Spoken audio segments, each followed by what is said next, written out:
2026. Would you all rise for the Lord's Prayer? Let us repeat the Lord's Prayer together. Our Father, who art in heaven, hallowed be thy name. Thy kingdom come, thy will be done, on earth as it is in heaven. Give us this day our daily bread, and forgive us our trespasses as we forgive those who trespass against us. And lead us not into temptation, but deliver us from evil. For thine is the kingdom, the power, and the glory, forever and ever. Amen. Pledge allegiance. I pledge allegiance to the flag of the United States of America and to the republic for which it stands, one nation, under God, indivisible, with liberty and justice for all. Okay, everyone. We have a pretty lengthy agenda tonight, so we are going to try to get through this as best as possible. We have a lot of good information that we want to get out, and we're really excited that we have some guests this evening. We have Mr. Clark, who's going to be, I'm getting ahead of myself. Approval of minutes first. Okay. All right, so Mr. Clark, you got one more minute. Hold on. Okay, so approval of minutes? Yes, Mayor, I move that we accept the two sets of minutes that have been presented to us tonight from administration. And that is one Wednesday, January the 8th, which is a regular session meeting. And then there was also another special session meeting on January the 8th at 5 p.m. One was at 5 and one was at 6. If there are no corrections to these minutes, I move that we accept. Wait a minute, hold on. What's the date on it? April the 8th. Yes, okay, I thought you said January. I just wanted to. I could have. I thought I heard January, and I was like, wait a minute, those are the ones we're looking I for. could have. So can you say I when the apologize. minutes I are for? apologize. Yes. But anyway, let me recorrect my Okay. motion for the minutes that are presented to us tonight.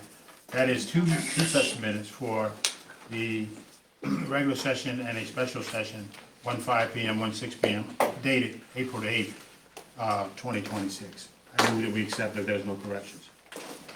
Can we get a second? Second. All in favor? Aye. Hold on, I think that there may have been, So for me, for the part I was here, and when I wasn't on the phone. if you want to just abstain, yeah, because you weren't here for the entire meeting, so you want to abstain. I think that's okay. Yeah, but you just abstain. Okay, so we got, who's taking the minutes? Val. So we got everybody aye and one abstention. We're good? All right, thank you. All right, fantastic. Now, Mr. Clark, we are ready for you to tell us about the wonderful program that you are representing and what it can do for our community. If you don't mind coming up to this area right here, and then they can see you on the screen, and the council can hear you properly. Yeah, well, thank you, and thanks for having me, Mayor Taylor, to the council, thank you. My name is Roger Clark, and I'm with the Neighborhood Nursing Program out of Johns Hopkins School of Nursing. I'm a community liaison, and I've been working in this area now since August, trying to learn about Somerset County. So what I'll do is I'll just take you through where we are with this program and how we're gonna move forward. So, by way of this slide here, what is neighborhood nursing? You can go to the next slide. Neighborhood nursing really provides a universal access to health and social services to all people in a selected geography through an interdisciplinary team of nurses and community health workers.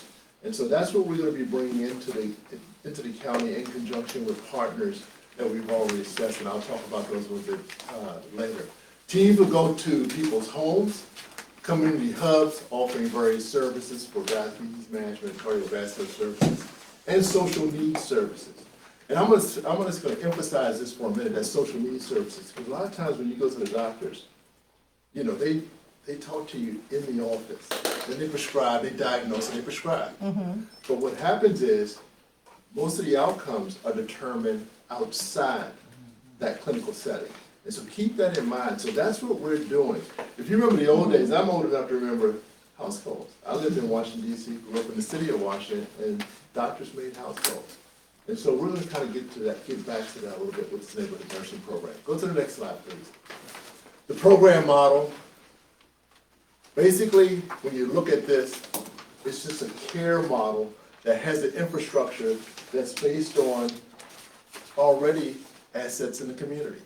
So you already have health care here in the community, you have Somerset County Health Department, who is a partner who we actually work in, who's actually introduced us into the community.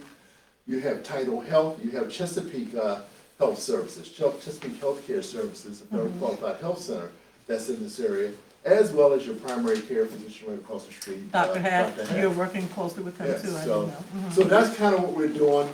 The care model, the care infrastructure that's in place, you know, you got Johns Hopkins University that's running it, but there's also Coppin State Okay. University, Okay. Morgan State, Okay. and the University of Maryland. And what we're doing is building capacity. So we'll provide registered nurses, community health workers. Those teams will actually come into the community, as I said earlier. They'll work in the homes, they'll work in community hubs, they'll make referrals, and those referrals won't be just back to healthcare providers or to hospitals. They'll make referrals out to social services. They'll Okay. have the capability to say, hey, if somebody's food insecure, they'll be able to provide that information also. So what we're gonna try to do in this area here, this is a pretty big area, Somerset County, we're gonna try to serve all people in this geographic area, and I'll show you how we'll do that later on. Next slide, please. You know, one of the things that you do when you go to a doctor, you know, and it's not too much to fault of the doctor, it's just kind of the way the system's set up. They ask, what's the matter with you? That's what they do. So they do episodic care. So when you go in, there's something wrong with you, that's when they start to deal with you. So we don't get to, what we're doing is we're trying to just shift the paradigm a little bit to what matters to you. And what matters to you is really looking at the whole person, looking at all the things that impact that patient as they Okay. come out. So you go into the doctor's office, what we're gonna do, hopefully be a bridge to actually try to get to the what matters to you. Okay. Because again, what I said earlier was, and remember, this is an important point, 80% of your outcomes are dictated outside the doctor's office. They give you a prescription drug for, say, for instance, for hypertension, but guess what? If you come home and you got that prescription, and you can't afford to buy that hypertension medicine, you go back 6 months later, and I say, whoa, you're still up. Well, guess what? That's because something didn't happen outside that doctor's office. So keep it in mind. So we're gonna be talking about what matters to you, and that's Okay. gonna be our focus. Next slide, please. Don't get all jumbled up on this here. This is basically the infrastructure that's been built to kind of look at how we're gonna build this program out. So what we're looking to do at Johns Hopkins is to really scale this program on a national level. Right now, we're just doing this in Baltimore City. And this program is probably all around the country. Right now, the program is set up in Baltimore City. I told you who the partners are, Morgan, University of Maryland, Coppin State, the Neighborhood Nursing Center, which is the representation of all those partners. And then there's a state platform. We have an implementation agency that we work with. It's Healthcare Access from Maryland. They're based out of Baltimore. They work very closely with us in setting up that program in Baltimore, along with providers from, you know, service providers, that is physicians in the state. And then also too, when you look at the teams, we're focused on right here are the local leaders, your community-based organizations, and individual families, participants, et cetera, the faith-based community. So, Okay. you go to the next slide. Program characteristics, kind of told you about this, is geographically organized, and I'll kind of talk to that in another slide. But it's targeted universality. So what we mean is, we see Somerset County, we're just not talking about Chrisfield, Princess Anne, and maybe Westover. We're gonna try to cover the whole area with our assets that we're gonna put in place here to work locally. It's context responsive. What that really means to you is this, is that we are building this program based on what we learn from you. And that's really the key. We're not coming in here trying to be prescriptive, because guess what, we don't know anything. And quite frankly, the folks up there in Baltimore don't know anything about what's going on down here, unless they come down here and spend some time. So we're context specific, relationship driven. It's important for us to build relationships here across all stakeholders, and that's gonna be key. It's population focused, it's prevention centered, and I think that's the key thing that we're looking at, is looking at how we get people in place, our nurses and our community health workers, to really help people start to improve their outcomes through prevention. So next slide, please. Our approach, it's about health equity. That means looking at people, all people in this county, and trying to treat them with dignity and integrity and those things. trustworthy. We can only move at the speed of trust. And so that's really the key for me as I come into this community as an outsider, is to really understand what's going on and to really get to learn how things work here. It's self-efficacy, so if we do the right things together, what we'll do is we'll be able to actually improve. We believe we'll be able to improve the vitality of this community. That's gonna take accountability. It's gonna take accountability from all of us on our side, and that is the community holding us accountable as service providers in here. And we believe there's synergy, and we're coming in with a synergy, from a synergy standpoint, working with all stakeholders. So, we're coming in, and our goal is, we really are gonna be working with Somerset, the Somerset County Health Department and Chesapeake. We're gonna be working with all those stakeholders, as well as the community organizations here, your safety services, et cetera. We wanna be involved, we wanna be able to get to know who those folks are, and have them know us, and actually help direct us. Next slide, please.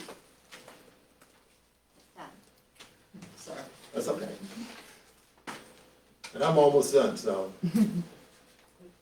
Is there another slide? I missed when I Oh, tried to okay. click. Okay, all right. Well, this is just a repeat of what I said earlier. Our approach is really to come in, Okay. and just to kind of work and build relationships. Right. And so go to the next slide. Next one, Tiff? Okay, you go. Asset mapping, Okay. and I'm gonna leave you these asset mappings for the record, but we came down, you can go to the next slide. We came down and we conducted a full 2-day, back in August, we conducted a full 2-day site visit Okay. in Somerset County. We worked with the health department, they took us around, et cetera. And you see out through those visits, we met with leadership, Title Health, Somerset Primary Care, and those folks there. And we conducted 3 months of asset mapping. And we're still doing that asset mapping as I sit here and speak to you today. Like today, tomorrow, and Friday, before I head back to the Western Shore. That's what I'll be doing. I'll be going around meeting folks in the community.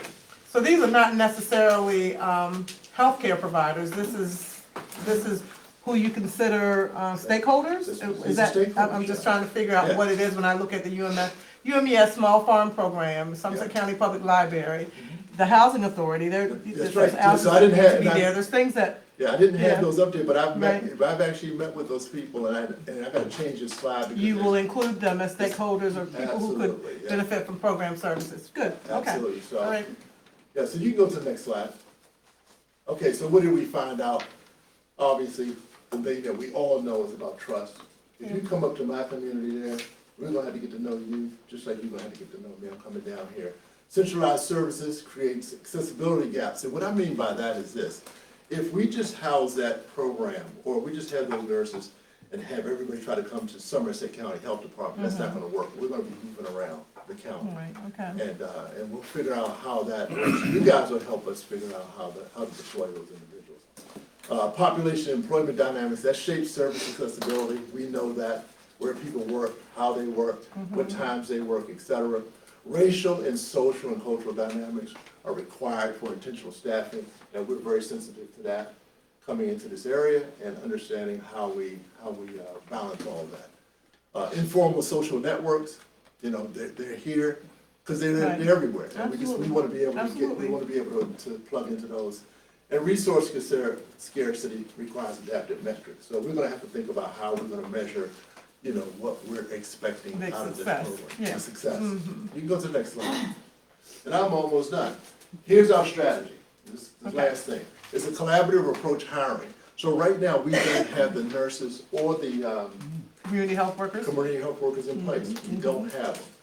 And the reason why we don't is because it's kind of hard to get nurses who have worked in this area or Who currently work in who this currently area? work in this Mhm. area To leave their jobs. to leave the job. So we got to figure that out. So that's why we have a collaborative approach, because we believe that we're going to have to work with, Chesapeake may help us, Dr. Half may have to help us. We're going to figure that out. Well, that's the piece that we wanted you here for too, as well, is to get the word out that there's an opportunity here Yeah. for community nurses and for community health workers. And so I guess one of the things I need you to talk about is specifically for the community health worker is what are the requirements for something like that? They have to be they have to be a certified community health worker. So they have to be certificate. Okay. And what that certificate means is that they have 100 hours of service hours to get their certificate. Okay. And then they have 40 hours of practicum training. That means that they have gone out and work in a practical program for 40 hours. So they have to have that before they can be hired? Have that And before so they would have to get that on their own somehow? Well, and yeah, then they'll they have to would be get that, hired. yeah, they can have to get that, and we can Okay. help, and we can probably help them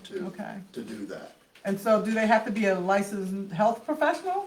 They have to, no, they just have to, for the Community community health health worker, worker, yeah, uh-huh. they just have to have that certification. Okay, and they can get that on their And own, we can help them, we can figure out how to to help them get that. Yeah, So the type of person that needs to be is somebody that moves around in the community and is familiar with our community and That's that right. kind of thing? but now, having said that, Mm-hmm. one of the things that we're doing, because we're having a hard time with the community health work with all that training, is we're gonna do a hybrid model. So we're gonna look at what we call a community ambassador. Okay, And so that person, we're gonna hire, so we're not gonna be so rigid okay, on this community health worker and that, Okay. and what we're doing. So we're gonna look at other options here. okay, And so just to kind of give you an idea of what that person would make, that salary person make, it'd be about $52,000. for the community health worker? community health Okay, worker. that's not, okay, Yeah. all right, okay. And then when you look at the, Okay. the nurse has to be a registered nurse. Yeah, okay, Okay, has to be. yeah, 4-year absolutely. degree, registered nurse. And then they would be in the community, where would they be based out of? The health department? Yeah, so what we would do is that I told you about that rotating. Uh-huh. So we're gonna rotate them, so they'll be based at the health department, Mm-hmm. but we'll rotate them to right here in community, Chrisfield. Okay. You know, so we may up to, Princess Anne, Okay, up to, Mount Carmel Baptist Church. it could be anywhere It in the could be anywhere. community. They're and gonna they move would- around. Okay, yeah. like the health department does hours, I know, over at the housing authority. I know that, Yes. whether it's the library, whether it's the, wherever, community center, wherever it is, they would kind of go around, and they could go to people's homes, you And said. go to people's homes, yeah. So, I have a question. I'm Yes. having a little problem with my teeth, but would a person with a GNA, CNA be considered a health? no, had to be Okay. 4-year degree, registered nurse. No, he's talking No, about the for health, community- for the community health worker. If a person has CNA, GNA, would that be helpful? GNA. That'd be helpful, yeah. Okay. That What would about be a helpful. CMT, a certified med tech? That would be helpful. They still have to get the certification Well, that's I required. have CMA, GNA, Yeah. and I have CMT, that's why I asked. But he's Because I saying know they still other have to people. get that other certification. Okay. They What still I'm- would be required to get the certification. What I'm saying, Okay. Mayor, is that Mm-hmm. we're gonna be flexible in that, on the community health worker. We may mix that, because we're finding that it's gonna be hard to probably find a person with with those qualifications in this area. Okay, So we're gonna say, so what you just That's why I described, asked, because Yeah. I work with a lot of GNA, and that might be CNAs, something she would and allow. So, I mean, that's good to know, that that's a possibility they would That's allow. why I asked, because I work with a lot of, some of them would be looking for jobs. well, there you go. So that's what we're looking for. So Do you know how need- many you're looking for? We need 2, so we need 2. Two of each? 2 of each. Okay, Yeah, and so what we wanna be able to do is, and they gotta be people that are gonna be flexible, they gotta be able to move around, yeah, you know? okay. And so, That's good. they're gonna, cause you know what, they're gonna go all the way out to Deal Island, and we're gonna probably have them go all the way to Smith Island. Okay, But we're gonna be working in concert, like, Okay. I've been trying to kinda hash this through, starting to hash this through with, Dr. Haff about, Okay. you know, kinda what that would look like. But yeah, as long as they're mobile and willing to go in people's homes, got you. those, So this, those are our people. Because they have training, the CNA, GNAs, and Yeah, CMT, mhm, okay. yeah, I'm familiar with, yeah. I- Yeah, so, I mean, the thing is that you have familiarity with the community, we're gonna give you the resources to be able to do what you need to do when you have those encounters, you know, so. good, so, okay, so this program is sponsored by Johns Hopkins. Yes. Okay, and so is it a program that's gonna be around for a while? Is it a grant-funded program that, you know, we don't know? Or is it a pilot program? What do we got here? It's a grant-funded program. Mm-hmm. And so the thing is, the way we're gonna be able to sustain it now, because, you know, there's no funding really there is no mechanism right now in our system to pay for this kind of a program. So, Okay. as long as we get funding, this program is gonna be in place, and we have funding for 3 years. Okay, So we're gonna be here at least 3 years, but I think that we're gonna be successful in Somerset and County. being successful Yeah, will we're gonna dictate be- what happens yeah, we- after that. we're So, gonna be- yeah, I understand. So you Yeah, got okay. 3 years, sir. Okay, that's good to And I know. think Yeah. that in that time, if we can't get this, Going, stand this up, then hey, I need Okay. to go on back and retire. Again. But Okay, Next Mr. slide. Clark. is there another Absolutely. slide or is Is it that? that? That's it. That was our discussion and questions, but I want to give council an opportunity if they have any other questions for you. Sure. And then I know you have some information you're gonna leave for us, so we'll just go around. I know we have, Councilman Langford, you're on the, Zoom. Did you have any questions? Yeah, this 3 years, program that you said you got 3 years, is this just a information gathering, 3 years, or are you actually gonna put this program into effect during this 3 years? No, this is a program that's gonna be in effect. We're trying to help people improve their lives. That's what we're doing right now. So everything that we do from this day forward, once we get those nurses on the ground, is about improving the health of this community. So this is not some demonstration. This is gonna be some serious business about health, providing people with access to care and to social services as we see, as we identify them. So you're ready to hire people now, correct? We're ready to hire people now, we feel that we're behind, and so that's why we're trying to speed this process up, and that's why I'm thankful for you guys letting me come in here and talk, Absolutely. because we gotta get this going. Thank you. Yeah, absolutely. Dr. Half had actually mentioned the program, and we have been talking about it. He asked me if I knew anyone, and I had actually talked to a couple of people that were, considering it, but, we hadn't gotten any response. So when Mr. Clark came, I thought we need to put this to the community, so they do get to hear all about what it would take, and that it is legitimate. It is coming from John Hopkins program, so I think it's a great opportunity. Yep. Let me go around. Councilman Patel. Thank you and wish you luck. You find the nurses and get the program moving quicker. Thank you. Councilwoman Jones. Much needed, Yeah. much needed. And program we'll for this continue area. to talk, because you're probably somebody that we've identified as somebody that could help us in this program. Locate people. Yep, Yeah. so, okay. Vice Council Banks? I heard you say the national level, and I heard is this John Hopkins initiative? They started along with a couple of other stakeholders there in Baltimore, That's Oregon. correct, yes. Okay, but didn't you say that hopefully they can take it from a national Yeah, level? they're gonna take this nationally, because Okay. Hopkins, the School of Nursing actually has they have a School of Public Health inside the School of Nursing. So their whole thing is to look at this as a national initiative. And so it started in Baltimore with Hopkins, and we're trying to expand it out. And you guys are actually the second, Somerset County is actually the second. Oh, really? We're the second place that you're County.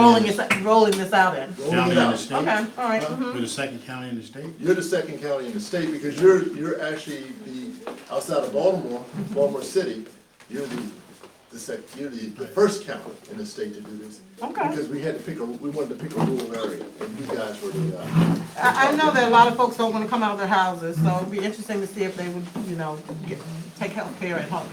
yeah. Kind of thing. Let me pull a scenario. So here's a patient. The nurse, the provider is local. The nurse is somewhat local now. It's going out through a neighborhood. But is it an opportunity to bridge that person's condition back to John Hopkins, where they really need to get the service that they need? Absolutely. And I'm saying that because I just had a scenario in my life, a real one, that I think would have made a difference if that person could have been bridged to a better, health provider, Sure. such as John Hopkins, That's the goal. The goal is to actually get those referrals out. So, we have Tidal Health, we have, Johns Hopkins, we have University of Maryland. So, so those access points are gonna be there for the community. That's a goal. Good. Yeah. Okay, thank you. Councilman Goldsboro? Yes, so you said, you're looking for nurses and community health workers. If you have somebody that's interested, where could they go to apply or to reach out? They're Do you gonna have reach any out to me, information? and I'm gonna leave my cards here Okay. for the group. I'm gonna give you what we have. And And I this will guess we be can put here. it on this. we can put it on- Yeah, he has the asset mapping thing. But I I think mean, it's on the inside. That's a good point. We can put it on, LaFabian can put it out for us This as is well. all- LaFabian, we haven't put this out yet, have we? No, ma'am. Okay, I know I had the packet, but everybody didn't have it, That's so fine. we'll make sure that you have it and you can figure out how to get it out there for us. Did everybody get one? Mr. Clark, thank you. Yeah. Thank you. Well, Great and project. listen- Okay, thank and you listen- very much. And don't stop, call me. If you guys have questions or anything, just get on the horn and call me. I'm accessible. I'm down here probably in this area at least twice a month. And I'm Fantastic. available to meet you wherever you are. We appreciate it. Thank you very much, Thank Mr. you. Clark. We just want to make sure the public knows that that opportunity is there. Thank Thank you. you. Thank you very much. Okay, all right, we are continuing with good stuff. We're excited to have Brian and Karen here with us this evening. and they're gonna tell us about the project they've been working on. I have got to find my squares, by the way, Karen, but I'm gonna find them, yes. I asked Legend, he said, you had them, Grandma? So, yeah, so we're gonna find them. Okay, yeah, you don't have mine. I was telling her, oh my gosh, this is really good. I wanted to thank you, Mary Taylor. Okay, yep. Council, community, for having us here tonight. Karen Sutherland from the Chrisfield Arts and Entertainment District. This is Brian Sutherland from Chrisfield, same thing. Yes. The name of our mural is Connecting Chrisfield Community Through Art. And the project is designed to foster a sense of unity and connection among the Chrisfield community by using art as a medium. The outdoor setting makes the artwork accessible to everyone. Next slide, please. I've broken up the project into 3 phases. The process began with selecting a piece of artwork that resonates with the Chrisfield culture and history. The chosen image was divided into a grid to identify the paint colors that were going to be into the art kits. And based on this grid, we were able to create the art kits and distribute it to participants. And we also had workshops to help people if they needed help. Are you gonna tell us where it is going later? Is that, okay, you're gonna get there. Okay, Okay, all right. starting to do a I'm just little excited. overview. I'm fine. I'm excited. I'm gonna get to that point. Okay, go ahead. All right. 18 different artworks were submitted as potential designs for the mural, showcasing diverse artistic interpretations of Chrisfield. Independent panel discussed it, they looked at them, and they decided on Jackie Miller's artwork. Okay, give me a second. Can you get the screen to where she is? She's at the next slide. Sorry. Okay, yep, there she is. Oh, I'm She's right sorry. there. That's okay. I knew where you were. No, this is good. Yes, and this was done by Jackie Miller, and I think she really captured everything. She has the sunset, she has the dock, she has crab baskets, and if you look, it almost looks like Jane's Island in the back. Okay. So I think And so she's a local artist Local here, artist, which is yes. really good. Okay. Okay, next slide. We're handing out, these are submitted pieces of artwork that people have done. And you can see that there's 3 kind of bluish ones and 3 non-bluish, more the yellows, Okay. the oranges, and the golds. So what, the reason why I picked those particular ones was to show you that in the top portion, okay, it's not showing it now. Do we want to go? In Yeah, the we'll go top back to portion- that. Okay, yep, absolutely. Yeah, in the top left-hand portion is the sky, right? And then you've got the sunset underneath of it. So the ones that are not, the blue ones are gonna go in the sky, and the rest are gonna go in the sunset.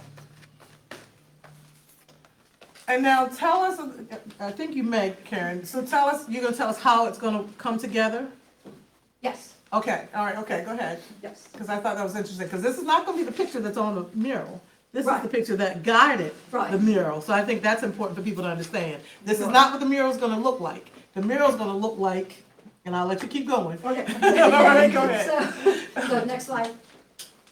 Okay, for some reason, the picture's not showing up behind that grid, but that's okay. Oh, there should have been one? Yeah. Oh, okay. That's probably where they would see what I'm talking about, right? Right. Okay, go ahead. So you'll have to explain it, go ahead. Right, so behind that grid You is can see it is on the your, mural. yeah, she has it on her, it's on your form, so you see colors. And the Yes. grid basically just shows colors, so that's for folks to understand, that's what that is. Go ahead. Right, so if you, let's just pick a number, 101, if the participant picks that number, and according to the grid, they are gonna receive oranges, yellows, reds in their art kit. And also with white and black, just so that they can make some different colors. Did you bring a kit? Um, You didn't bring a kit?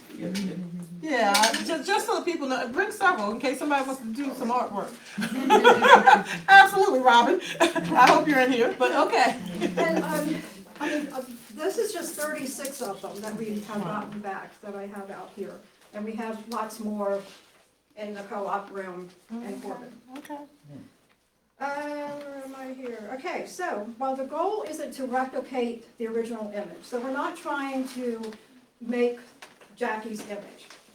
We're using the use of color to create the illusion of a sunset. And we like this because it allows everyone to contribute, not just one artist. And one artist is not gonna get up and just paint this thing. Right. Okay. And as we complete the distribution of the art kits and wait for the completed ones to come back to us, several of them from this room, we will begin to scan and photograph the completed canvases. These are the art kits. And they all have numbers on them. I think that's the reason I kind of wanted people to see Yes. what you were talking about. When you said, depending on what color, when they had, Right. what number they select, all the numbers are associated with specific colors. So if the first thing she saw, you saw the sky part, so you picked the number, then whatever you drew Right. had the sky colors in it, because that's what you're gonna, but the mural, when it goes together, will be all the different pictures. Right. Okay, all right, go Right, so ahead. this one in particular is in the sky. Okay, It's all in the right. very top portion of it. And they can draw anything they want to. I love, do you see that, the pictures? Go to the pictures. Can we go to the pictures? Yeah, yeah, you can draw, and they can draw whatever they want, right? Whatever you want. It can be anything. I mean, there have been some really cool ones that come back. And you've received how many? How many have you received back? It's about 200 that we Okay. have complete and here. And how many do you need to complete the mural? 432. Okay, so we need some more participants. We Yes. can go to the schools, we can do whatever we need to do, but we need a few more participants. Yeah, So how and did we do have, I'm sorry, How did that number come about, 432? how do I get that number? Yeah, just curious. It's 9 by 12 feet.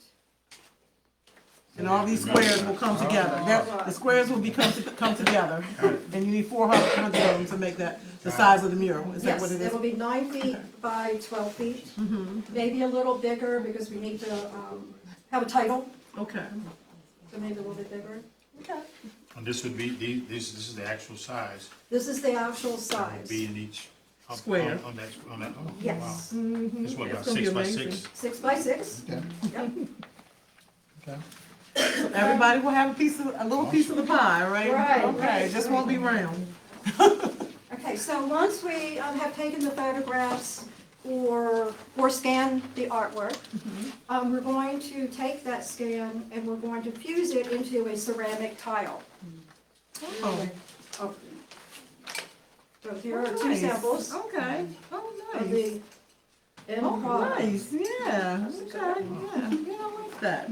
And this is what will actually go up. Yes. that's Okay, what is I actually thought, okay, going yeah, up. I guess that makes sense, yeah, okay. That's phenomenal. That is really nice. I love it, absolutely. It'll kind of Oh be my gosh. where if you look at the mural, it's gonna be on the side of this building, okay? Oh, you stole And, my thunder. but if you're down on Somerset, and you look up, you would see that full image, the Jackie Miller image roughly. Oh, As really? you get closer, you get to see all these other pieces of artwork that the community brings together. So that image is gonna be there too? How does it? Well, it's gonna look like that from a distance. Really? And when you get close, you're gonna see all these individual pieces of art. But when you're at a distance, you're gonna see overall, it's going to look like. Appear like that, even though they're all different things Right. on, oh my gosh. Wow. Oh, that's Sort good, of here like you go. pixels. I'm If kind you of, think about pixels, how that works. wow, Like each one of yeah, those you is a guys can kind of pixel. see, it's pretty neat. And Did then- you draw one, bro? Okay. Artistic abilities. That is really nice. Yeah, you don't want to know who did Defense, that. I am loving it, I'm absolutely loving it. Oh, This wow. is, this section right here, which is the crab basket, that is going to be Jackie's work. That, this. Okay, so that part, anyway, That part oh, itself then I will be get it, Jackie's. okay, The okay. rest of it is going to be the community. Tiles, okay, now I got you, okay, now that's, okay, I didn't realize that, yep, that's perfect. Oh my God, I love these, absolutely. Yeah, I mean, folks have done some phenomenal work with these little things, I don't know if you guys can see this, but it's really nice. I know, and It's that- really, really good, they're talented. Okay, so the This one? process that we use is called sublimation, Okay. and that's how we get it onto the ceramic tile. I'm on phase 2. Phase 2, okay, all right, okay. And then we're going to arrange the tiles and it'll form that illusion of the sunset over the dock and crab baskets. Oh, wow. Next slide, please. Okay, the project has seen enthusiastic participation from across Crisfield. I have seen so many people that I never knew before coming Oh, to do wonderful. this, which Okay, is good. incredible. And we have about half of it returned to us. We have a lot out that have not I come got back. 5 And- months. yeah. And then we also have about 50 to 60 that we can still hand out. Okay, okay, all right, okay. And then in addition to creating the watercolor painting our image is based on, Jackie Miller has also painted the crab basket portion of their mural, which was I showed you on here. Next slide, please. Okay, phase 3. Once the image is fused, the ceramic tiles be coated to protect them from the weather. One of the things that we looked at was not to put it on a south side, south facing. Because Oh, we really? didn't want the sun to really, Oh, hammer it, okay. right, hammer. Oh, wow. Right, so, but it will be coated for protection. And due to the weight, those things can get heavy. We're going to do it in a manageable 4x4 panels. And we want to do an opening and unveiling ceremony in the fall. So we've got to get on it. And this is to celebrate the community's hard work and the mural's completion. And this brings us to the question of where the mural is going to go. Right. I think we know now. Go ahead to the next slide. I think we know that now. Yeah. So we considered the weather, whether or not we need sitting permits. We were looking at the condition of the wall to make sure that we could actually do it, because it is a very heavy installation. Visibility, we wanted it to be able to be visible Yeah. from a distance. And to create a tourist attraction with parking and benches. Oh, nice. So hopefully that will happen. And we decided, next slide, that we would like to have it here at Corbin. And it would be on this wall, right here, on the outside. And you can see it from the street. That's what you were Yes. talking about. You'll be able to see it as you drive by or whatever. I love it. I think it maximizes the visibility and accessibility. We've got a parking lot, we can get some benches to put there, and I think it's gonna be an Fantastic. excellent place for it. With your approval, of course. Yeah, I thought we had approved you to do this before you started. I think we did. Yeah, we can go back and look, but I'm pretty sure we approved you to do this before you started. You did come to us and say you were planning to do it, so yeah. Fantastic. I love it. I absolutely love it. I had not seen the actual tiles, but I personally do have some, and I'm concerned because I'm trying to find them. So my question to you is, if they don't come back in a timely manner, can you reissue the same number? Yes. Okay, all right, so we may end up having to do that, because I definitely want to have something out there, and my grandson was gonna do one, so I encourage everybody, if you haven't gotten a little kit yet, to get a kit, at least you said 50 or so, and then reissues if they don't come back, Yes, right? I can, anybody that doesn't bring them back to us, they can also, if they just can't make it physically here, we can take, they can take a picture and send it to us. Oh, really? So that is Okay. another option. Okay. All right, I'm excited. Okay, I absolutely love it. Thank you very much. I'll start this way this time. Councilman Goldsboro, questions? No comments. I think I do want to have a few take-home kits. My wife and my daughter love things. There you go, absolutely. Oh, yeah, and I can tell you, there are all kinds. These are really, really good, but it'd be good to see some that are really authentic from little kids as well, like, like their version of a drawing of a crab or whatever it might be, so. And I Okay. am waiting for It Takes a Village to bring theirs, and that's a. They have some too. Okay, I will remind Ms. Charlene to make sure she gets those back. Thank you so Elementary much. school is bringing in, we haven't done that. Fantastic, yeah. And then, of course, the high school, I mean, they all have art classes, so I think it would be great to make sure we get some to all of them. Thank you so much.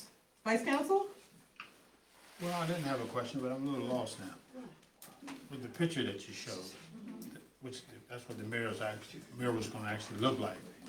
But then these other 200 or so that you've already got, these are already a part of the project? Okay. Are you there? You got, are you with us? I'm So- not there. I'm not there. I know, I can tell by your The reason face. I'm not there, who was that, Cookie Monster, right? So I don't see Cookie Monster there, You but. won't see But the see- Cookie Monster right up. When it's so far away, it's gonna look like a blue blur, Yeah. which is gonna cause the, I got you. yeah. That's why the colors are what the issue is. But once you get up on it, it becomes Cookie Monster. But you gotta get to Cookie Monster to get it. Absolutely. I'm gonna take a kid for therapy, so. Fantastic. Thank you, Vice Counsel. Okay, Councilwoman Johnson. Absolutely. Okay, go ahead. I'm gonna get some kids. Okay. Fantastic. Councilman Patel? Good idea. The pixel part, it's, once you get closer, it gives you probably whole Chrisville history, and hopefully. Right, yeah. And that's why benches would be nice to set, because you're gonna spend time to look at it. Oh, yeah, And everyone in town will have they'll know where their piece of art will be. I love it. It'll be very close to the number that's on the back of it. Gotcha. It'll- I got If you. it's A10, it'll be right up there in the very top. So you'll have the guide that has the numbers that people can get. So people will be able to say, okay, because when they give it to you, they may remember the number, but they won't know where it is unless they have that guide Right. that says 109 is over here and Right. 108 is, that kind of thing. So you'll have that guide available that people could find their artwork. Right. Absolutely, easily. I love it. Okay, good. Okay, Councilman Langford? No, I don't have any comments. It sounds like a great program. Now, in your ledger, are you gonna have everybody's name listed that puts one up so that everybody can see who donated? Yes. What? Oh, okay. Yeah. All right, good. Okay. That sounds good. All right, thank you. Thank you very much. We appreciate you guys. No, thank you for all you're doing. Bring more Absolutely. over to. Yeah, please bring some more kits. Let them take them all home. So, yeah, before you go tonight, yeah, make sure everybody gets a kit. Please go back. Yes, you gotta take, you want these back though. Let's give you the ones that that you gave to us to review. So we don't lose anybody's kits. Thank you. I'm gonna count these now. And then there's the tiles. Oh, yeah. Absolutely. Thank you very much. Okay, all right, we're gonna continue with good things. We have Ms. Rayford, you're here?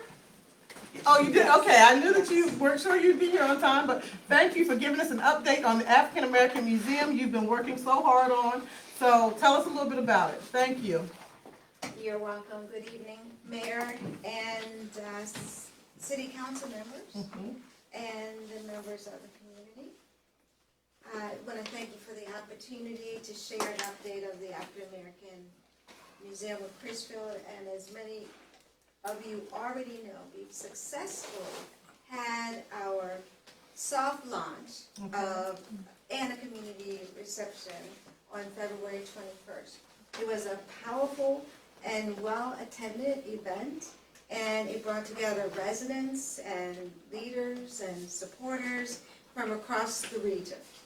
The response really affirmed what we already knew, and that is that there's a deep desire to preserve, to honor, and to share the African American history of Chrisville. Since that time, we've continued building momentum in several key areas. First, the community engagement and visibility. We're strengthening our partnerships with local organizations, churches, community leaders. The museum is becoming a space not just for history, but for connection and identity and pride. Second, the exhibit development and collections is what we've been working on. We're actively shaping our core exhibit concepts, including our signature theme, which was, there was a poster at our soft launch. It was entitled, Why Place Matters. And this exhibit centers on the idea that place is not just geography. It holds memory, movement, and meaning. Chrisville's story, especially within the African American community, it deserves to be told in a way that is rooted, is visible, and enduring. And we're also developing icons, an icons gallery to highlight the individuals that are from Crisfield whose lives and contributions have shaped the community in significant ways. Importantly, we are beginning to build our permanent collections. Dr. Claire Small is donating her collection of African American history. Okay. And Mr. Stan Rayford is donating his complete Negro League baseball collection. Okay. And a number of pieces from that collection are currently on loan for an upcoming exhibit at the J. Miller Tolles Museum. Fantastic. So these contributions represent a significant foundation for the museum's long-term exhibits and educational impact. The third thing we are doing is planning a future site. Okay, we're continuing conversations around a permanent home for the museum, including possibilities such as the Customs House. And our vision is to create a space that contributes to tourism, education, and the economic vitality of Crisfield. The fourth thing is strategic growth and partnerships. We are aligning with regional and state partners to position the museum for long-term sustainability, including grants, heritage collaboration, and cultural tourism opportunities. And I'm almost done here. In addition, we're preparing our first community-centered fundraiser, right? And that is a cookbook. It is going to be entitled Food from the Soul. And we'll have recipes and stories and traditions from Crisfield. This is not just a cookbook, it is a preservation project. And it connects directly the African American foodways and the stories that go along with it. And so we're seeking support and help to fund this development, its design and publication. And that's going to be our first fundraiser and lasting artifact for the museum. In closing, I'd like to say that the African American Museum of Crisfield is not just about the past. It's about preserving legacy, strengthening community identity, and continuing to contribute to the future of this city. And we're grateful for your support, and we look forward to continuing our work together.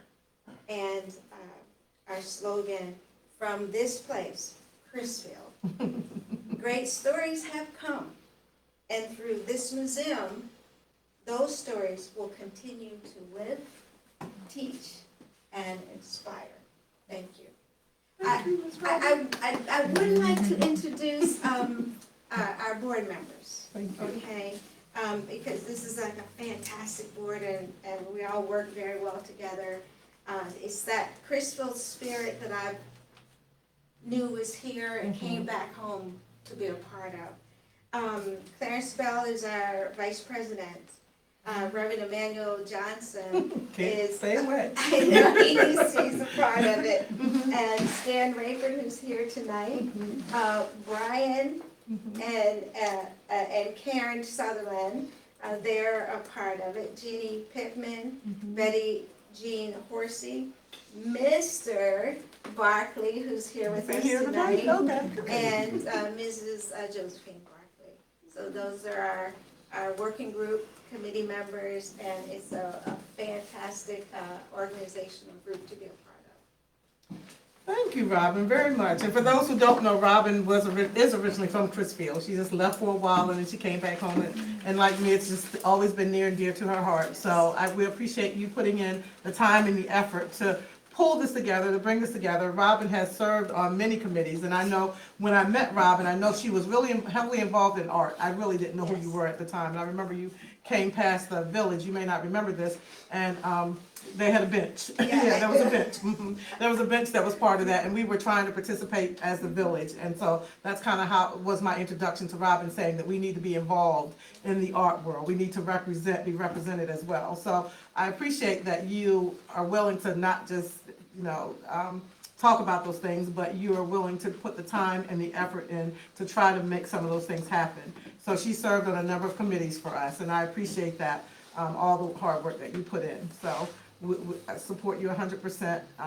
Love the idea of it and appreciate everybody that, puts in time and effort as a group to be able to move these things forward. So thank you guys for everything that you're doing. Great, and we're Okay. open for ideas for location as well. If you see any of us on the street, feel free to just say, hey, look at this building. Now, let me make sure that no one else has questions. I don't want, I'm starting this way again. But Councilman Langford, you have any questions for Robin? No, I don't have any questions. Thank you. Okay, Councilman Patel. No question, thank you. Councilwoman I Johnson? was at the soft launch, and it was nice. I learned a lot of information that people right here on the shore that contribute to a lot going on in this community. So it was nice. Right, and for those that didn't know who Dr. Clara Small is, she is like the historian at Salisbury University, correct? Yes. Isn't that, yeah, she's fantastic. Yes. Okay, Vice Council? Yeah, and to listen to her, you could sit there and I know, you could, she can tell the story, right? Yeah, she drew me in, no question. Phenomenal. Yeah. But thank you for this grand endeavor. It is. Yeah. Thank you. Appreciate And I it. know who you are. Yeah. My sister, so I get a chance to talk to you a lot. So, but thank you and the committee. Absolutely. Councilman Words of Gosper? encouragement, I love the museum. I always have. It was really my first job after college. And I wish you guys the absolute best. Oh, yeah, It was- it's been part of the Heritage Foundation and the museum for a long time. The one thing I always said is we needed more museums in town. I've always felt that From way. a tourism I standpoint, mean, absolutely. It's phenomenal to just go, especially in DC, when you just Oh, go yeah. door to door in Oh, these yeah. different museums, and you Absolutely. just learn so much history in one day. So I wish you guys the best. Thank you. Okay. Thank you. Fantastic, thank you very much. Okay, all right, guys, we're gonna keep moving around. It just keeps getting better and better. Come on, Ms. Scott, and talk to us about our endeavor. We brought this up, not the last council, but the time before, we talked about creating the project map. And Charlotte was the visionary for the project map, which would talk about all the good things that are happening in Chrisfield, not just from the city, but even externally, even other, private Yeah, work. I was in Westover in my church, minding my own business. And this thought came to me, God spoke. that Chrisfield needs a map, like an aerial map, that would show all the things going on around Chrisfield. Because I knew of at least 6 things that were really big. And having been on council before, I knew that this was of a larger scale than I had seen in the past. So I was getting excited about that. Well, little did I know there were way more than 6. But that's where the idea came from. Now, if you look up there, this is the map that we've come up with. And it's just what I envisioned it Aerial, would be. yeah, that's her view. It would be aerial, but then you see all the tags, all the labels all over the place, because Tidal Health is here, and Marina is down here doing this, and they're working on the city dock, and over here is the 7th Street project, and up here is this and this.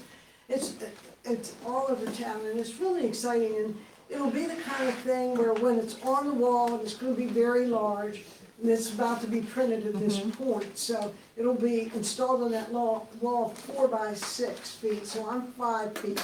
So, a little taller than me to turn that way, and you'll be able to walk up to it, and then we have handouts as well, we have them up here. Can you walk through it, Tiffany, like we talked about? Are you able to make that, it's right now, it's on the screen at 36%. LaFabian? Yeah, this map was designed to be both a high-level overview and a detailed reference tool.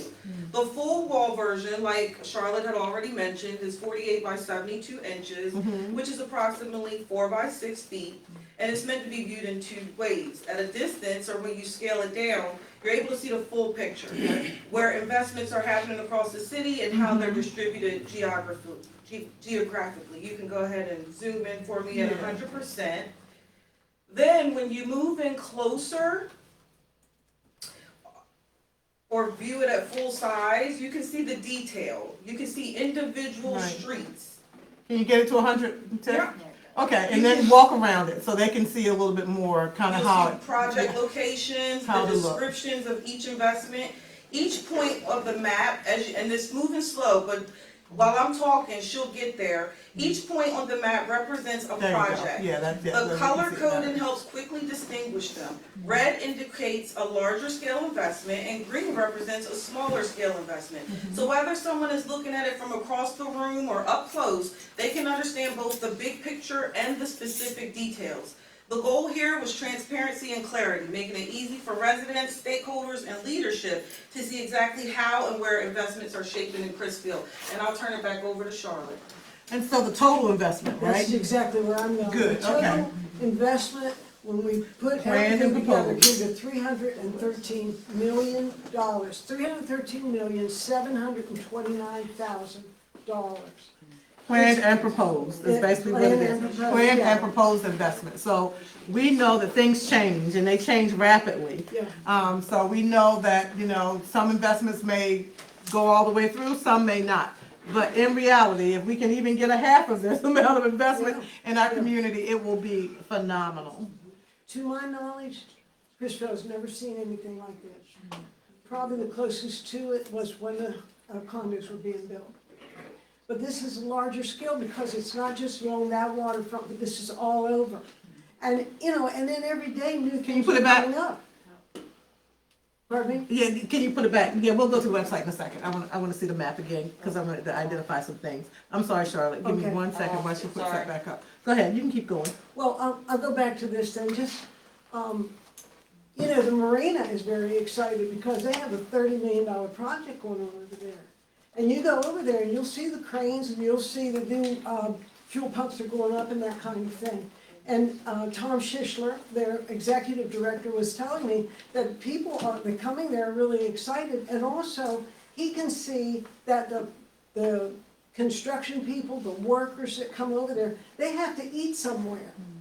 They'll be here for a while to spend that $30 million and do a complete rehab of all the marina and its facilities, the boat ramp, the building itself, the docks, all of that. And so they're gonna eat in town. He says he'll see them say, hey, it's really nice here. I haven't been here before. Some of them may wanna bring their families back. Some of them might want a vacation here. Some of them might wanna get away home or live here, and it happens all the time. So this is gonna ramp it up even more. The more activity, the more opportunity for that to happen. And so this is what's going on here. The Tidal Health uptown, I know that seemed to me like it was taking too long. It seemed to me like when, you're staring at that building and they're saying they're gonna do something, but are they really, or when are they gonna do it? And the next thing you know, here they come and they knocked all that down. And they're, clearing it up, and you look at other buildings that Tidal Health has done, and they always do top, first class, Leave it. Landscaping and the way that building's gonna look. This is not gonna be some whole building or something, it's gonna be first class what they do. And that's gonna be a big resource to this community, and it's also gonna spur uptown.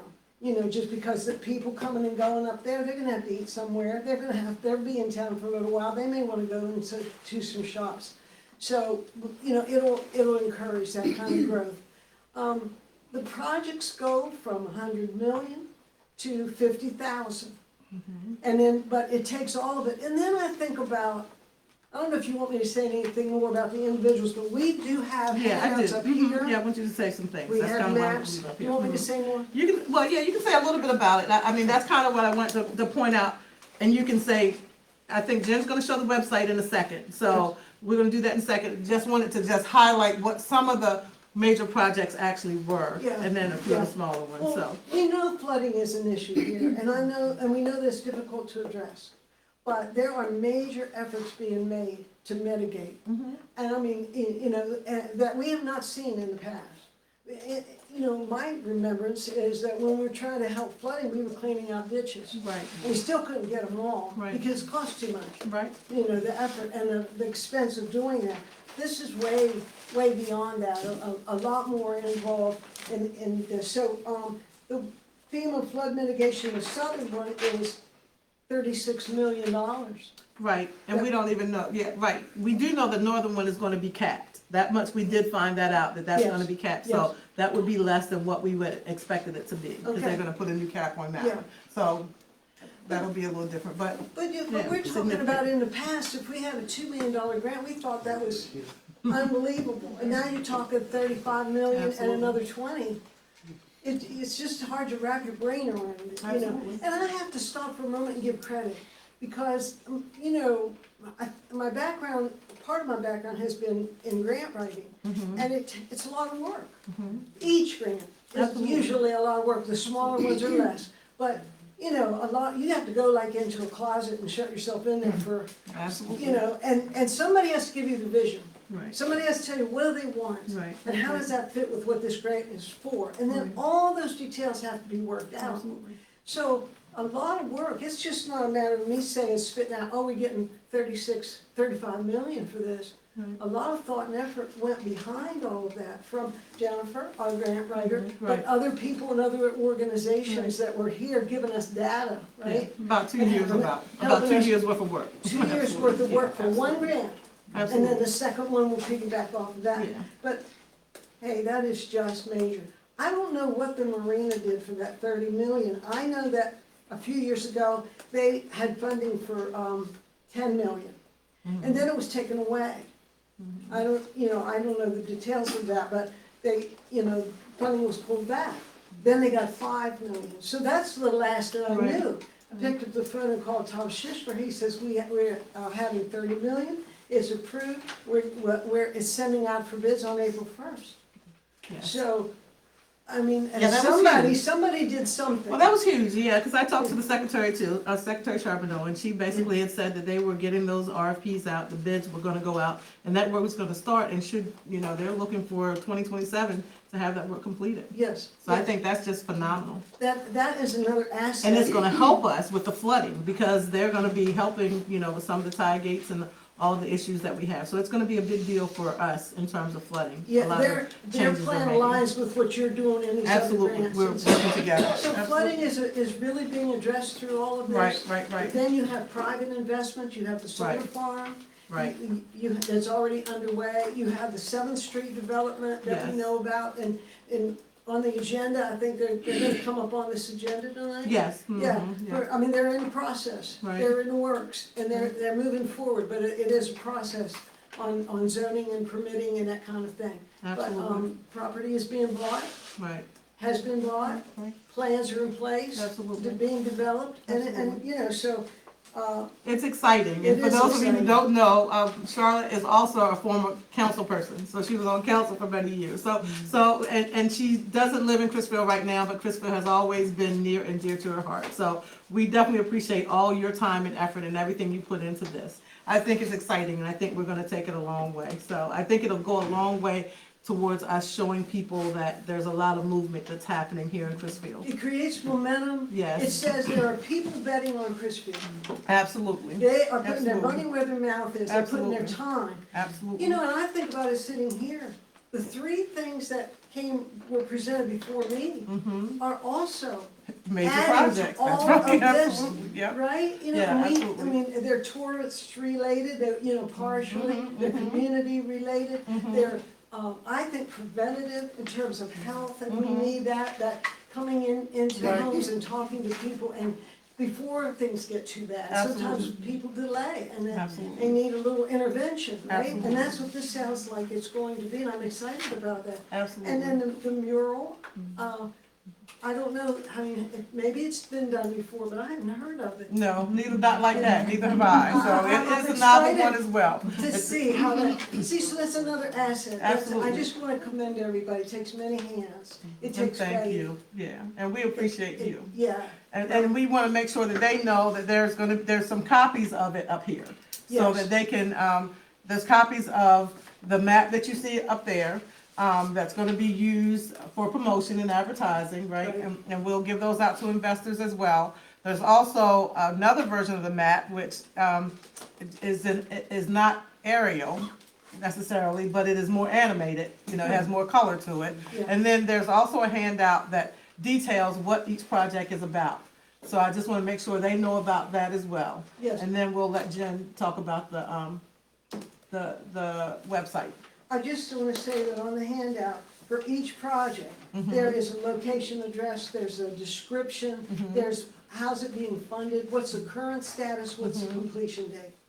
So you gotta get a feel, because they're all in different, Yeah, levels stages. of, stages of Mhm, development. absolutely. And Jen, on the website, will there be a place they can download this handout and also the map? Will that go on the website, like a PDF file, link? Can you pull it up now, just so they can see what the website is?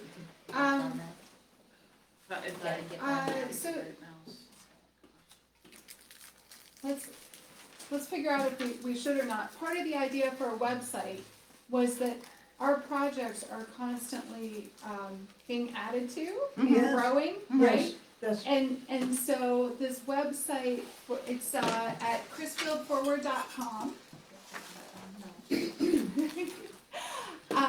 So it has all of the projects that are on the map, all of the details for those projects, a Yes. page for each one. Tiffany, could you go under City of Chrisfield projects to Armory? We'll just hold it there for a minute so they can see all, yeah, and then you go to Armory.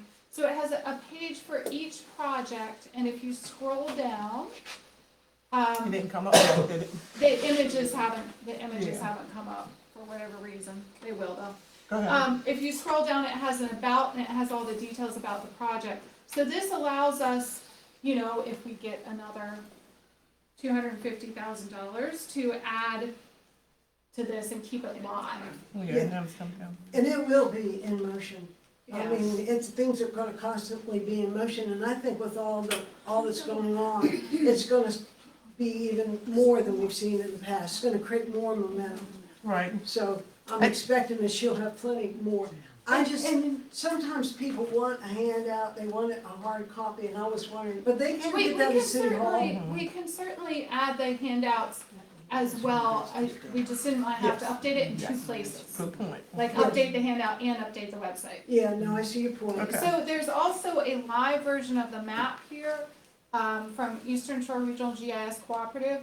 And I want to give a shout out to everyone involved, especially LaFabian, because this is the fastest by far I have ever put together a website of this size, and it definitely would not have happened without LaFabian. And Charlotte, and the.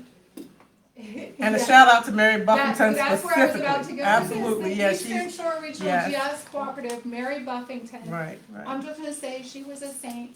We sent her information back and forth so many times, and she always handled it so cheerfully and so quickly. Up to the last minute tonight. Up to the last minute. Yeah, today, Up to yeah, right, today. tonight, So if absolutely. you check the box and tell it to go ahead, this is the live, I don't know why it's loading so slow tonight, but this is the live version of the map. So this Okay. allows us to make updates constantly and have an updated map. But we can also add those downloads just with a note to check the We'll do that. website for the most recent. Absolutely. It's taking a little bit of time, but while it's taking time, I'll just see if council has any questions for you before we go through. Could I just say one more thing? It comes to me how important the council is and the mayor. Because these projects, some of them have to come before you, or all these government projects, I mean, the council has to be in support. And if the council's not in support, it Right. really slows things down or Right. it obstructs the Absolutely. progress. And this council has, in order for that to happen, this council has been working together. Absolutely. And I just have to Absolutely. comment on that, because I've been Absolutely. there where, in times when that didn't happen. Absolutely. And Absolutely. so, I commend you. I commend you for being forward-thinking and wanting to keep, get Chrisfield to a place where it's robust. Absolutely. What's going on, yes. Just go on the move, right? Fantastic. Thank you very much, Charlotte. Before you go, let's women, they have some questions. Hold on. We're starting on this end again. Councilman Goldsboro, any questions? For me, no. Okay, Vice Council Banks? No, I'm here, looking at this website. I was in the office there, well, every week, but I was in there with Fabian. Not loading. She was working on something there. Now I see what she's working on. Yeah. Phenomenal. Yeah, we're still waiting for it to load, and eventually, hopefully it will, but if not, it loaded on his phone pretty quickly, so it's probably our technology here that's a little slow. Okay, Councilwoman Johnson had a question. No, just a comment, and I apologize again, but No problem. I'm Y'all working know with it's not- GCAC not for making Investors sure. Day. Muted. I'm sorry.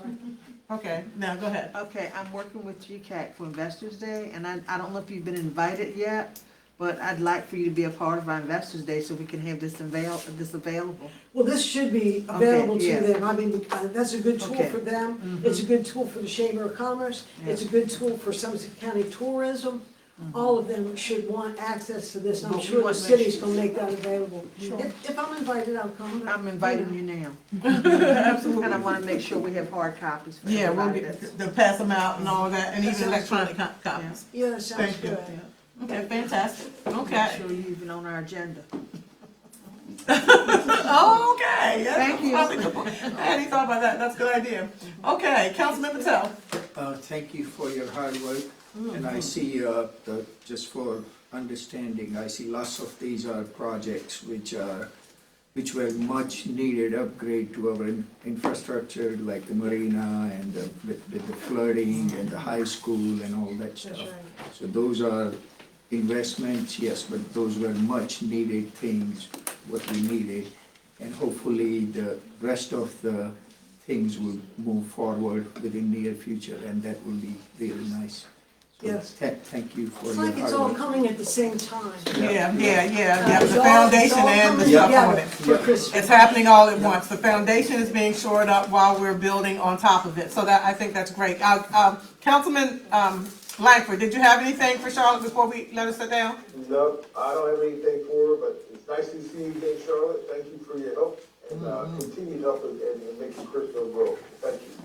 Absolutely. Thank you so much, Charlotte. Definitely appreciate it. And our map is still loading, so we know we have definitely a slow internet connection tonight for whatever reason. So we're not going to hold on that any longer. We appreciate everything that you guys are doing. I think this was a phenomenal project that, unlike many, got done quickly.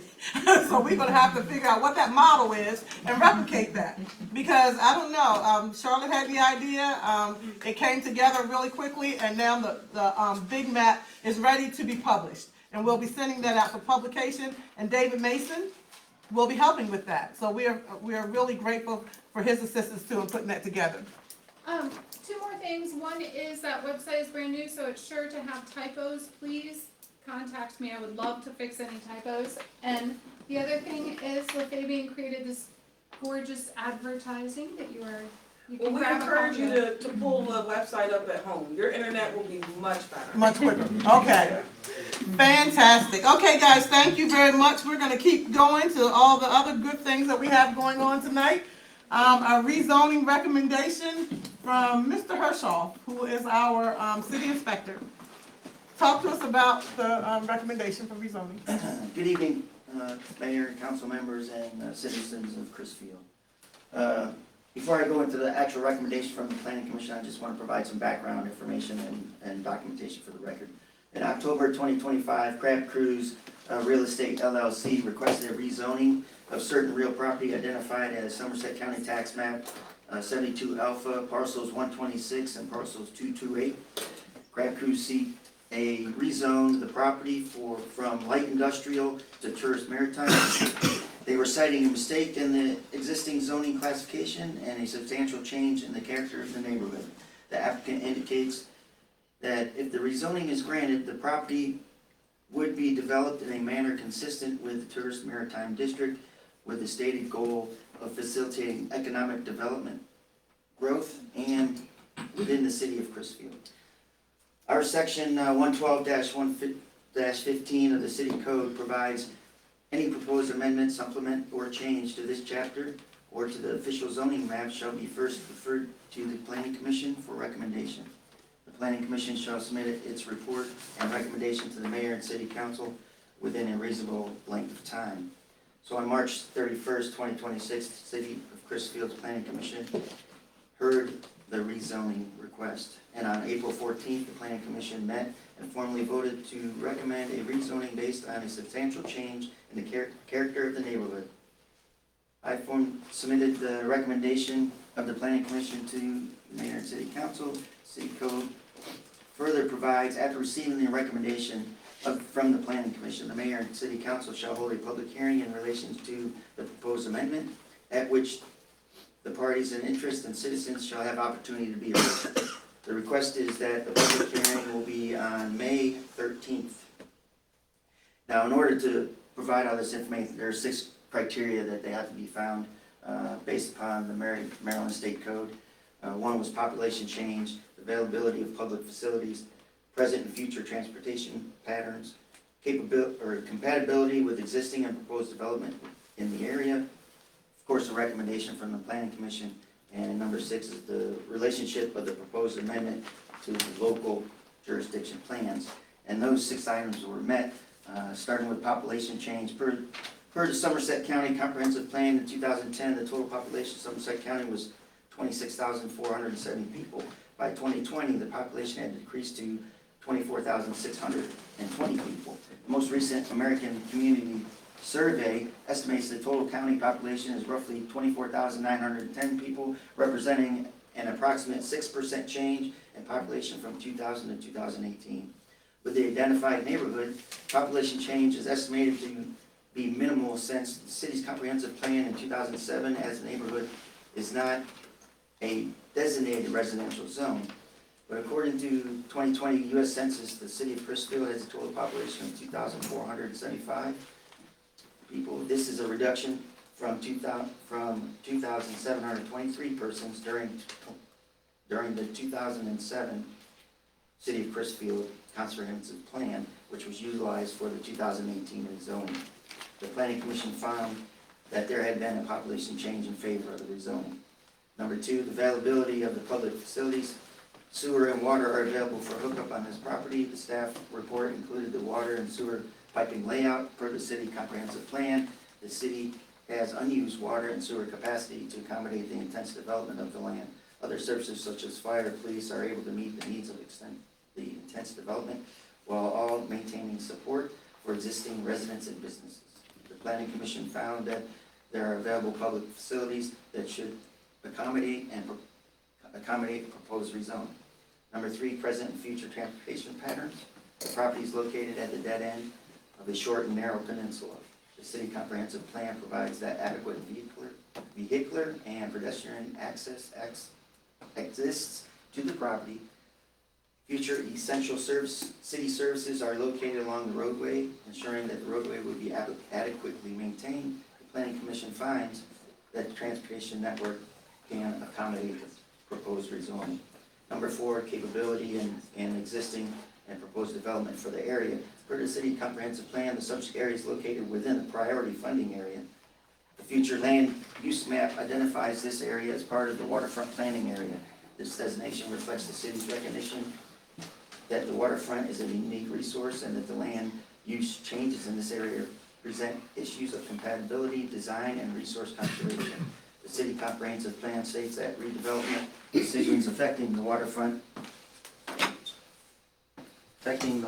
should be undertaken carefully so as not to impede the progress of a future waterfront plan. Waterfront planning area has long been a working waterfront and is also recognized as a catalyst for economic development and urban revitalization in Crisfield to include non-water related issues and housing expansion. The Planning Commission found that the proposed rezoning and intended use are consistent and compatible with the existing and proposed development. And number 5, the relationship of the proposed amendment to the local jurisdiction plan. Per City Code 112-22A10, the purpose of the TNM district is to promote the development of tourist-serving businesses and activities and water-oriented commercial enterprises. Uses that are compatible with and benefit the city's waterfront location are encouraged.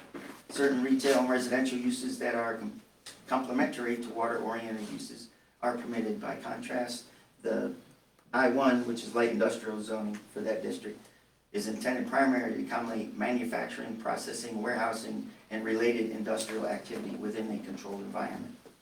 So City Code 112-22A8 is given the property's location along Daugherty Creek its proximity to existing T&M zone properties, adjacent properties, and the predominant zoning of the neighborhood are zone T&M. And the city's broader redevelopment goals for the waterfront area. The requested T&M classification appears more consistent with the evolving character of the surrounding area than I-1 zone. So with that being the case, and what the planning commission heard, I'm bringing forth a recommendation of approval for this project. So on March 31st, 2026, the City of Chrisfield Planning Commission heard an application from Crab Cruise LLC requesting the rezoning of certain real property identified as Somerset County Tax Map 72 Alpha Parcels 126 and 228. The applicant seeks to rezone property from light industrial to tourist maritime, citing a mistake in the existing zoning classification and its substantial change in character of the neighborhood. The property is approximately 5.93 acres and is located at the end of 7th Street in Chrisfield, Somerset County, Maryland. The applicant indicates that if rezoning is granted, the property would be developed in a manner consistent with the tourist maritime district, with the stated goal of facilitating economic growth for the City of Chrisfield. The City of Chrisfield Planning Commission recommends the zoning request due to substantial change in the character of the neighborhood. The recommendation of the City of Chrisfield Planning Commission is attached along with exhibits received and considered in making the recommendation. And this was signed by the chairman, Johnny Guys, on 4/14/2026. So thank you, Peter. What you're basically telling us is that the planning commission is recommending the rezoning change, but we have a whole process that we go through once that recommendation reaches council. We don't vote on that tonight. Tonight, we will hear a first reader on that, and Andrew will walk us through that process. And then there'll be a public hearing, so anyone can come in, and then after that, we would do a second reading. Correct. So that is the process. I just wanted to make the community aware that tonight what we're getting is the recommendation from the planning commission and the first reader of what that would look, what that zoning request would look like. Yes, ma'am. Okay, thank you very, very much. Appreciate you guys, all you guys' hard work. And we're gonna follow that with Andrew, who has the first reader for the rezoning request. So anyone who wants to see a copy of the planning commission report or this ordinance, it's available at City Hall. So anyone who wants to Thank see you. all of those documents that the planning commission relied on, that's available. Before I read this, thanks to Peter and to the planning commission, there was a lot of work going into this, unlike a regular ordinance where you can just vote and you don't have to say why you're voting one way or the other. There are these 6 factors that have to be explicitly enumerated, why the city's supporting or denying the rezoning. So it's a little, that's why Peter had to read the formal report so mayor and council could receive it. And you have to put together a similar finding of fact at the end of the day that we can have. The state law requires that there be a public hearing, that it be advertised for a certain period of time. We're gonna be able to meet that with the May 13th hearing, so that's gonna be at 4:30 here. And people, I believe the applicant's gonna be here to make a presentation, answer any questions, and people can espouse their views in favor or against the rezoning. And then council will have a discussion, and then there'll be the second reading and formal vote. Sounds good. All right, so ordinance Let's go. number 738, an ordinance of the mayor and city council of the city of Chrisfield to rezone certain parcels from light industrial I-1 to tourist maritime TM, and to amend the city zoning map accordingly. Whereas section 4-201 of the land use article of the Maryland Annotated Code provides the Maryland municipality the power to amend zoning regulations and boundaries, and whereas the city of Chrisfield has received a zoning map amendment from Crab Cruise Real Estate LLC requesting a rezoning of certain real property identified as Somerset County Tax Map 0072A, parcels 126 and 228. Collectively the property, and whereas Crab Cruise Real Estate LLC seeks to rezone the aforementioned property from light industrial to tourist maritime, citing a mistake in existing zoning classification and a substantial change in the character of the neighborhood, and whereas the intent of the proposed rezoning is to develop the property in a manner consistent with the tourist maritime district, with the stated goal of facilitating economic growth in the city of Chrisfield. And whereas the planning commission met on March 31st, 2026 to hear testimony and receive evidence on the rezoning request. On April 14, 2026, the commission voted to make a favorable recommendation to the mayor and city council to rezone the property. The commission issued a decision and findings of fact articulating why the property should be rezoned due to a substantial change in the character of the neighborhood. And whereas the mayor and city council adopt the recommendation, decision, and findings of fact of the commission in full, the mayor and city council adopt the March 31st, 2026 City of Chrisfield Planning and Zoning Department staff report in full. The mayor and city council independently find that it is in the interest of the city to permit the rezoning for the reasons set forth in the findings of fact of the mayor and city council attached hereto as Exhibit A and by part hereof, and holding that there was a substantial change in the character of the neighborhood. And whereas a public hearing on the zoning amendment will be held on Wednesday, May 13, 2026 at 4:30 at the Corbin Library. After the first reading, and said hearing will be published at least one newspaper of general circulation in the local jurisdiction once each week for 2 consecutive weeks, which said notice specifies the time and place which the mayor and city council of the city of Chrisfield will hold a public hearing on the proposed rezoning. Now therefore be it enacted and ordained by the mayor and city council of the city of Chrisfield that the rezoning be approved. That's as far, okay. All right. That's, okay, that's as far as you're going, that's fine. Okay, fantastic, stay there. All right, so we can see if council has any questions, so I don't even know where I started the last time. Councilman Goldsboro, questions? Vice Council? Thank you, Peter, thank you, Andrew. Questions? Just one clarification, because it says end of the 7th Street, so is it the former Handy's place or the Stewart Shipyard one? So people will know. Handy's is zoned towards Maritime. Already. So it's the Stewart Shipyard It's side. the other one, and that's part of the justification for the change in character of the neighborhood. That's it. You good? Okay, sure. Councilman Langford? Yeah, no questions.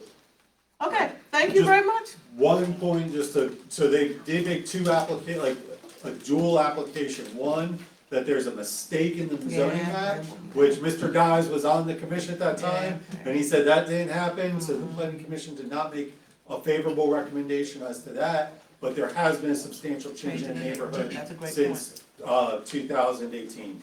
So, just wanted to clarify. Thank you, That's because that why- was in there. Yes. Okay, thank you very much. All right. Thank you, and thank you, Peter. I know you guys worked really hard. This is really important. We know we're gonna give the community an opportunity to have input. From our standpoint, we think this would be an amazing growth opportunity for our community.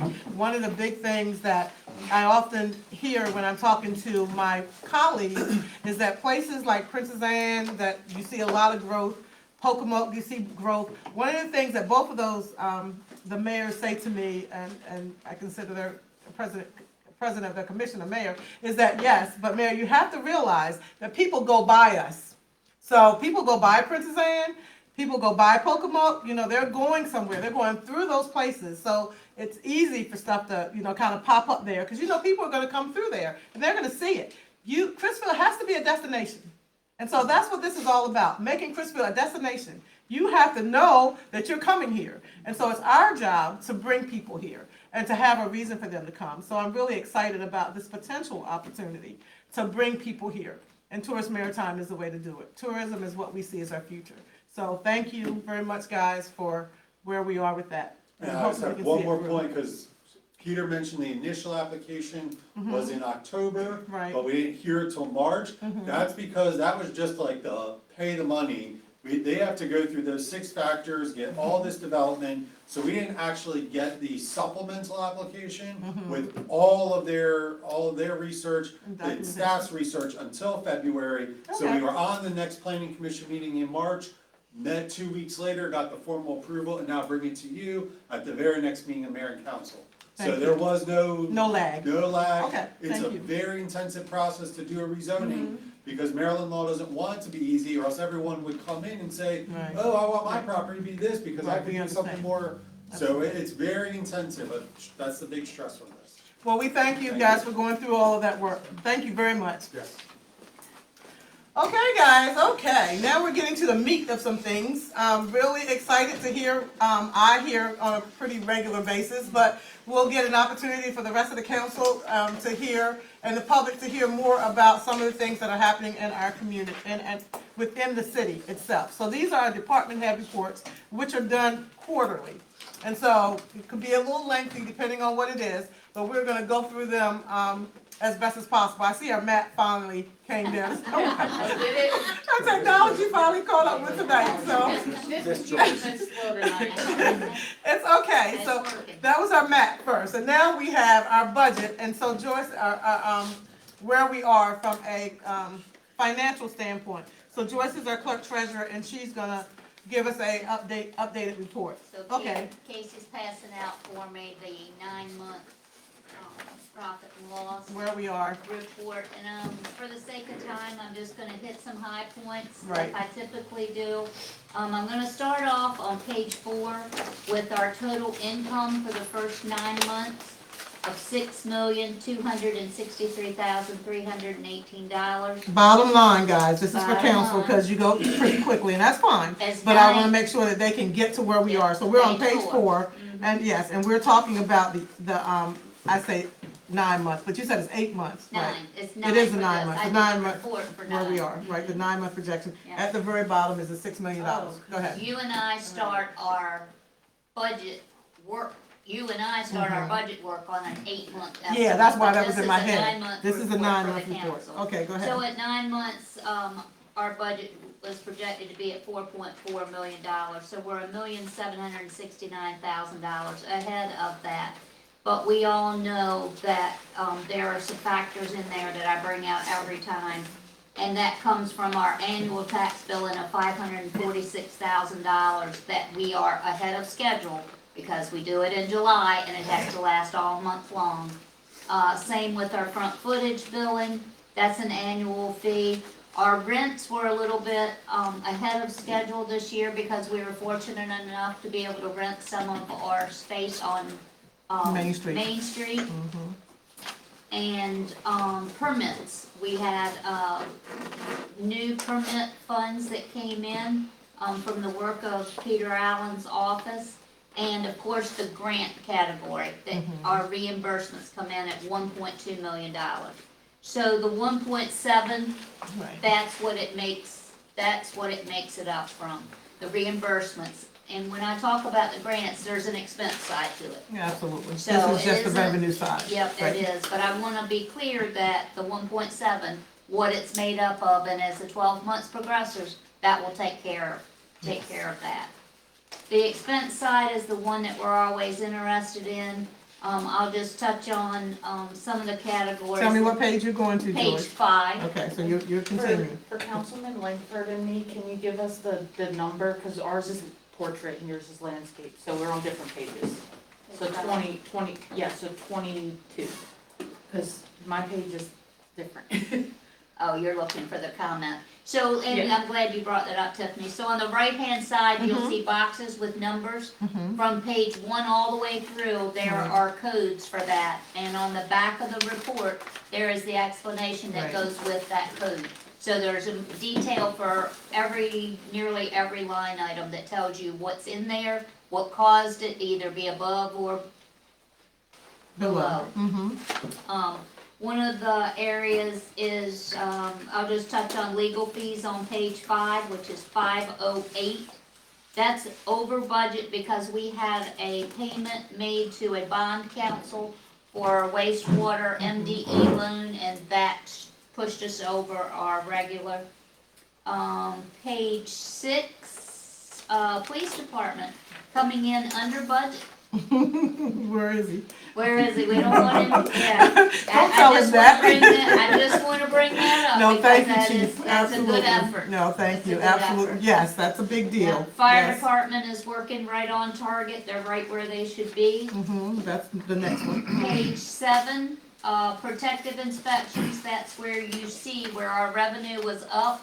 There's where the expense side of it is in the inspection contract. So that's our first state.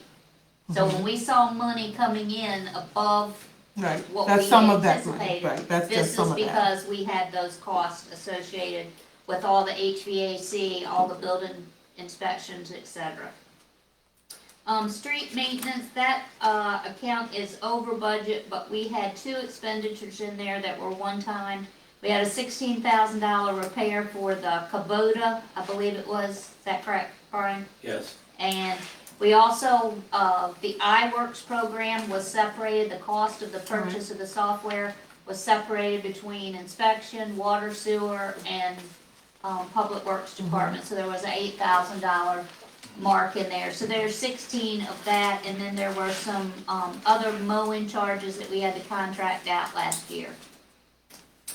Moving on, our paving budget, for the 9 months, it shows over budget, and that's because we did all of our paving in the fall, and, we did $14,000 more than we had budgeted for, so we will end over budget there, but that's what it took to get the section done on South Somerset. And the section around the Woodson corner, Around so there were Woodson two that we did, so we just Yeah. wanna make sure that we, So like I said, that one Right. will come in at 14,000, because we know we budgeted 80, And and we it was know a we had to do it. $94,000 Right. expense. Street lighting is for the 400 and some street lights that we have. Please report them. There is a app on Delmarva Power where you can go right in and report the light being out. They'll send you an email. don't you have to have the number of the, pole or something though? On that app, if you know where you are, you pull the map up and it'll show a light bulb. You tap on the light bulb. Really? Yep. It's very good. And because we pay for those lights whether they're off or on. So What's we don't wanna going be on? paying for them when they're off. Absolutely, okay, go ahead. Street lighting, snow, thankfully that was limited. Street sanitation, that's in good shape. The wastewater. Slow down, hold on, I'm okay, sorry, so page you're at eight. 532 right now, right? 532. Okay. I Yep, just wanna make that's sure over everybody's budget looking. We're good. because there is 10 months paid in that account. Tiffany's already written the check for the month of April. So that's one extra month. Instead of 9, there's 10 in there, so that'll work fine. So that will balance out, right? It Let me will. back out, okay. The All right, go ahead. mosquito, we pay the state of Maryland, annually, so that one will work out perfectly. The airport, so that's the total expenditure on account 537 of 39,000, but that will be split with the county at the end of the fiscal year. But in that 39,000, there was a $13,000 payment made to them for funds we received from damage at the hangar from insurance company. Yep. And we sent that to go towards our share of the hangar project that they are covering for us. The pension fund on account number 542, that's the annual payment, so that will work itself out. In fact, it'll come in under budget a little bit because that's all we have to pay, during the course of the year. Yep. Page 9, this is where your accounts, your grant accounts come in. 454,000 of expenses that we have wrote out, either through ARPA, the Armory, Circuit Rider, Housing Coordinator, Project Restore, all of those grants are in there. And that plus the $818,000 that we'll see a little bit later for sewer equals your revenue in that account, 1.2. So it will balance out It as will well. out, because that That's money in, money 818 out. is down in water and sewer. Okay, The next one, moving down, some was ARPA money.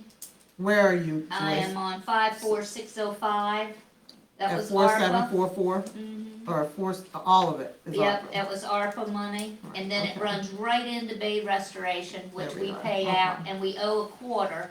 We pay that in April. So that's why that's under budget right now. Well, we'll have to pay that out Yep, too. we just so paid that's that one out. it. Okay, The insurance total is right on, let's see, the health insurance is under budget, but the grand total for any overages in workman's comp and our liability insurance and our auto was taken care of by the savings that we have in our health insurance by reducing some of our coverages. So that works perfectly for our insurance category. For the overages, take care of what we saved in that for the year for account 549, you'll see that total. The next page, page 10, is where water and sewer lies, and that is comment number 61. And I will just touch on that just a little bit, because that one is showing that he's over budget $1.3 million. So all of those, blocks that have the descriptions in there, Right. number 51, contracted water, that's, expenses paid to a private contractor for repairs. Number 52, contracted sewer, that is for a private hauler and pump outs, from all of our breakdowns and problems at the plant and Cove Street. The other item I always like to bring up is the utilities for sewer.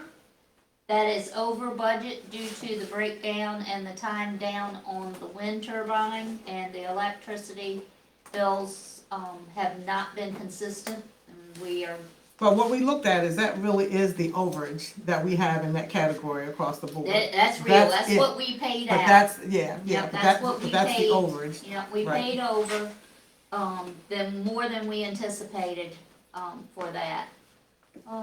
Chemicals for the sewer were above, what we anticipated, but if I'm saying this right, DJ had to use more chemicals to take care of the sand filter being out of Right. service. So he treated it in a different manner, and that caused that to go up significantly.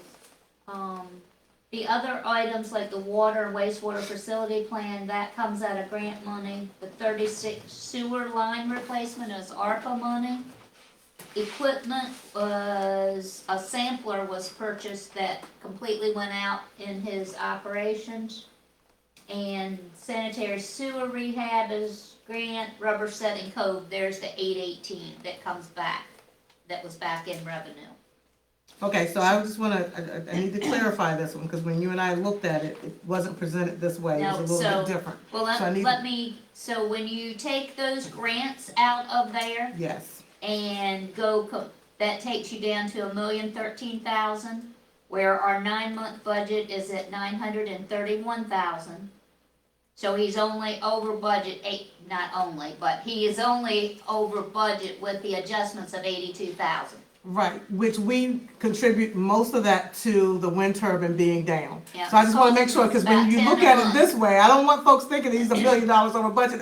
That is not the case, okay? So And- that's why I wanted to be really clear, that's not what's happening And here. comment number 62 clears that up on the back of the report. Okay, well, yeah, and you're going pretty Yeah. quickly, so I don't know that Yeah. council actually got it. Well, I And I know know. what they're looking at, and I know that when we talked about it, they are not over budget by $1 million. That is, once you take out the grant stuff, they're over about $82,000. So this is so you guys, because I know sometimes I hear this stuff every day, you guys don't. And you're looking at something that says one thing, and I want to make sure that we clarify what that's saying. So that what we see, and even though we've had a number of substantial issues with the wastewater treatment plant, when we looked at it, we were surprised that it was not a lot further over than it was. And we were able to identify that based on what we budgeted, because we knew we were having problems there, so we had a substantial budget there. And so we are over budget, but we can identify that most of where we ended up being over budget really is attributed to the fact that when that wind turbine is down, it costs us almost $10,000 a month. That's what we lose. We end up having to pay a $12,000 electric bill as opposed to a $3,000 or $4,000 electric bill. It's been as high as $18,000, $17,000. So we lose a lot of money when that wind turbine is not working, and that's what we are pushing to make sure we can try to get some support there.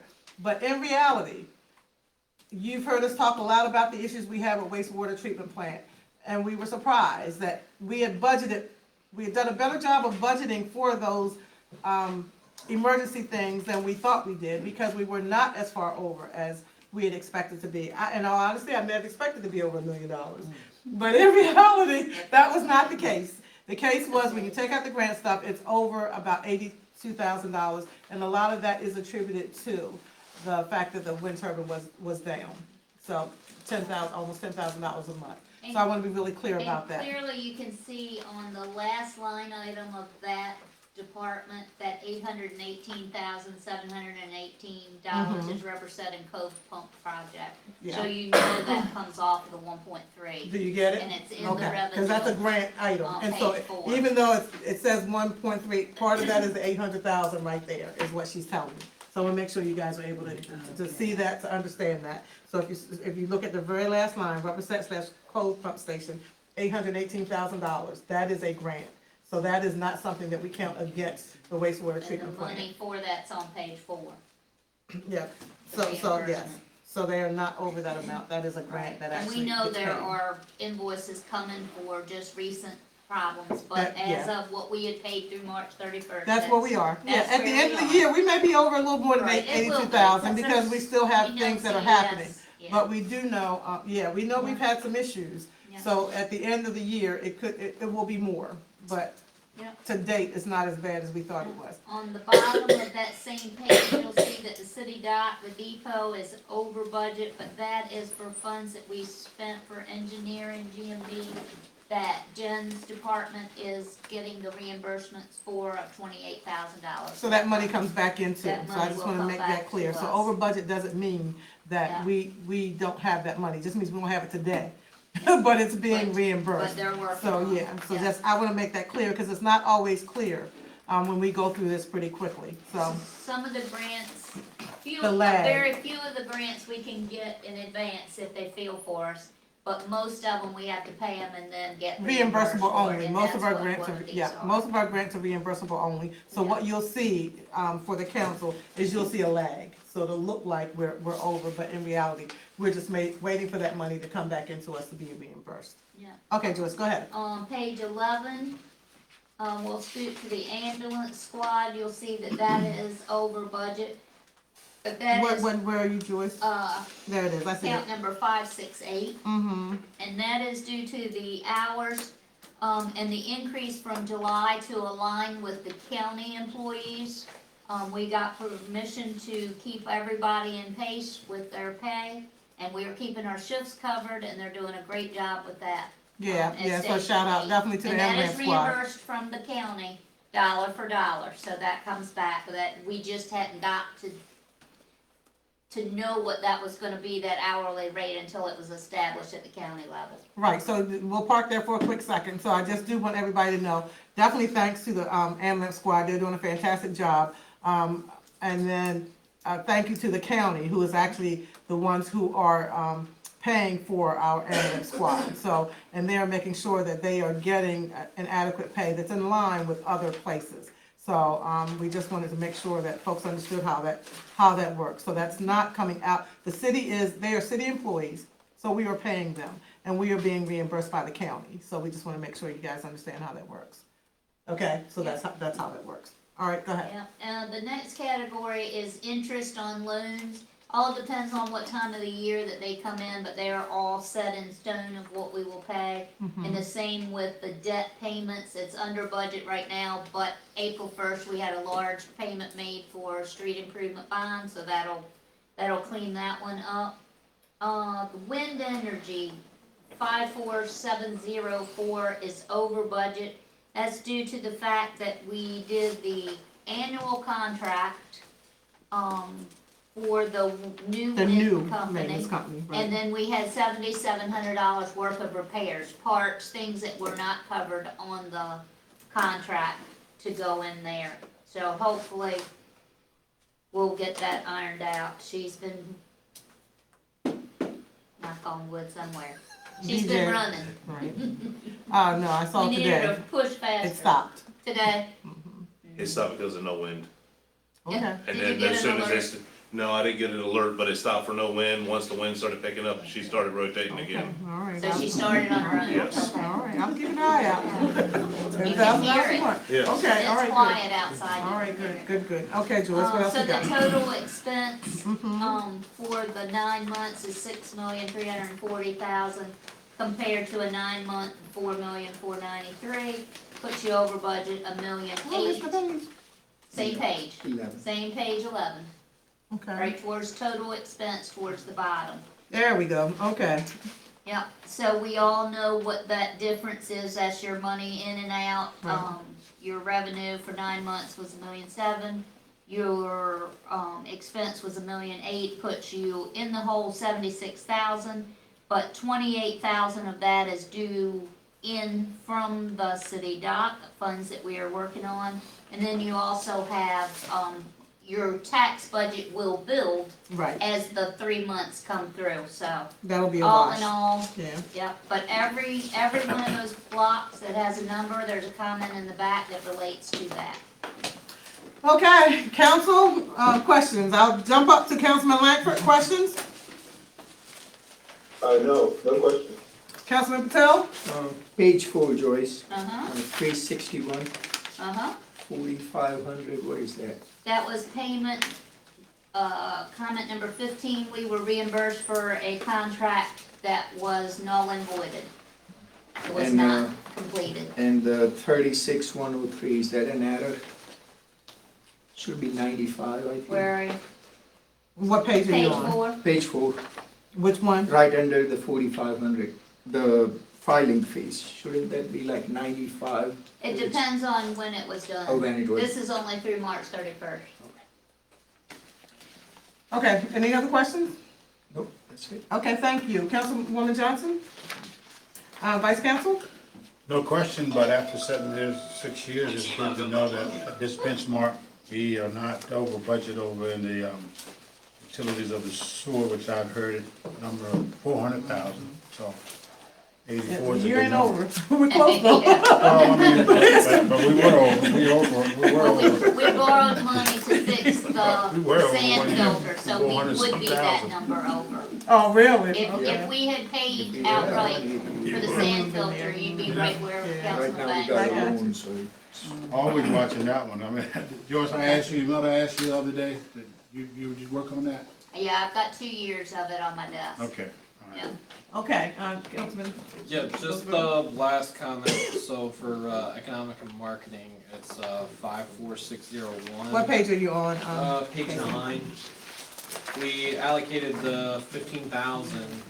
I think we normally do that, and the note says to send to EDC. Do we send that the end of this year? Before the end of the Before fiscal the year, end of we'll the pay our fiscal year. EDC, annual commitment. Yeah, but it's not 15,000. No, yeah, I know, Yeah, we it's not usually 5,000. vote what it is, Well, yeah. yeah, well, it's 5. It's 5,000. 5,000. That's what we've normally That's said. We haven't 5, and changed then we that. had Yes, marketing. and that's what they asked Yeah, for. No, I was just making sure Right. that's what it was done. No, Yeah. that's over That's what it's 5. for, and that's what they asked for, so we don't have to vote on that. Yeah, It's they already in send the a budget for letter that. with a Absolutely. requested commitment. Yeah. Yep. Okay, any other questions? Okay, fantastic. Joyce, thank you. We're gonna keep moving along. We got a pretty long night tonight, so, yeah, absolutely. Appreciate it. Okay, who's up next? Who's on first?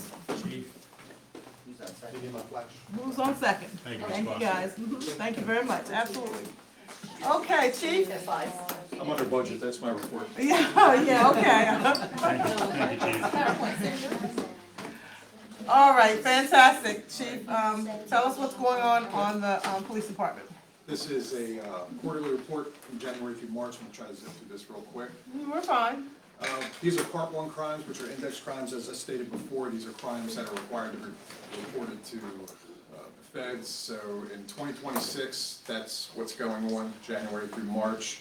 And on the right, that's compared to last year. So from January to March. Oh, okay, I got you. We've had 0 homicides, 0 attempt murders, 1 aggravated assault, 5 assaults, 0 rapes, 0 robberies, 1 breaking and entering, 1 motor vehicle theft, 1 sex offense, 2 overdoses, and 13 thefts. And forgive me, council, mayor and council, I meant to print this out and give you a copy. I have a lot of balls. It's fine, we can get it. You just give it to us. We're good. Okay, you Just can give see it the to us. changes. Is it in there? Oh, that sounds like it's in there. It's in there. It's in our package. Oh, okay, great, thank You you. gave it a Val, right? Yeah, Yeah. I thought I had to print that out. No, if you give it to Val, she'll, Save you. Thank you. if you give it to Val, she will always make sure it's part of the presentation. Thank So you we're very good. much. All right, go ahead. Yep, I'm done with that. So arrest data for the same time period. Total criminal arrests made from January through March is 31 for adult arrest, 0 juvenile arrests, 7 warrants served, and 5 criminal summons served.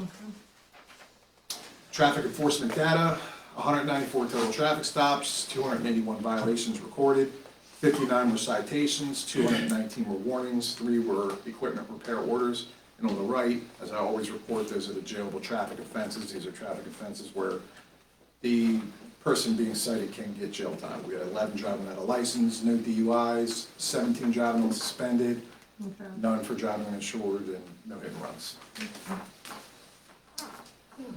Calls for service, January through March, 2,372 calls for service, from January to March. And interestingly, and I double and triple checked this, 2,379 for the same time. Are you serious? 7 off. Oh, wow. Yeah, so it's right on Okay, par. okay, it's consistent. Police department update, same time period. We received a grant from the State Highway Administration for $2,500 for occupant protection and speed enforcement, and I spoke with them, and if we use that and show that we are productive using that over time, we will get more money as the year goes on. Good. Our canine Zara received a narcotic certification on January 13th. She's doing great. We received $3,000 from the American Legion for a new shed, and we will use that to house non-evidentiary property, stuff like National Night Out projects, community outreach stuff. We needed another shed. Where do we put the shed at? It's in the, our Public Works Director is gonna install it. It's not up yet. Yeah. Where are we putting it at? In the space when you're walking from the police department towards Public Works, right on the right inside the fence. Oh, inside the fence where you guys are? Yeah, that little gravel area. that's fenced in. Okay, all right, okay.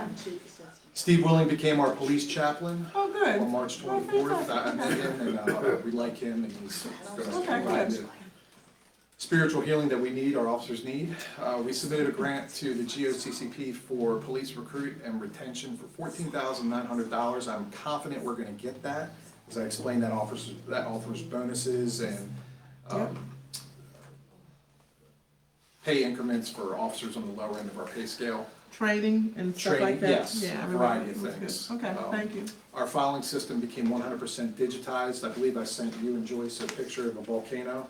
We were at the airport. Oh, yeah, that's what that Yes. was, okay, all right, Which gotcha. will save us money Yeah. and save us buying paper. They burned all that old that. stuff is what he's talking about, yeah. a You lot of and it's- Brian were down there having a burn party, yeah, A lot of it should have been burned, so gotcha, okay. we're out of that now, so. Okay. Brand new laptops for our officers were purchased using asset forfeiture funds. They love them, we're excited about that.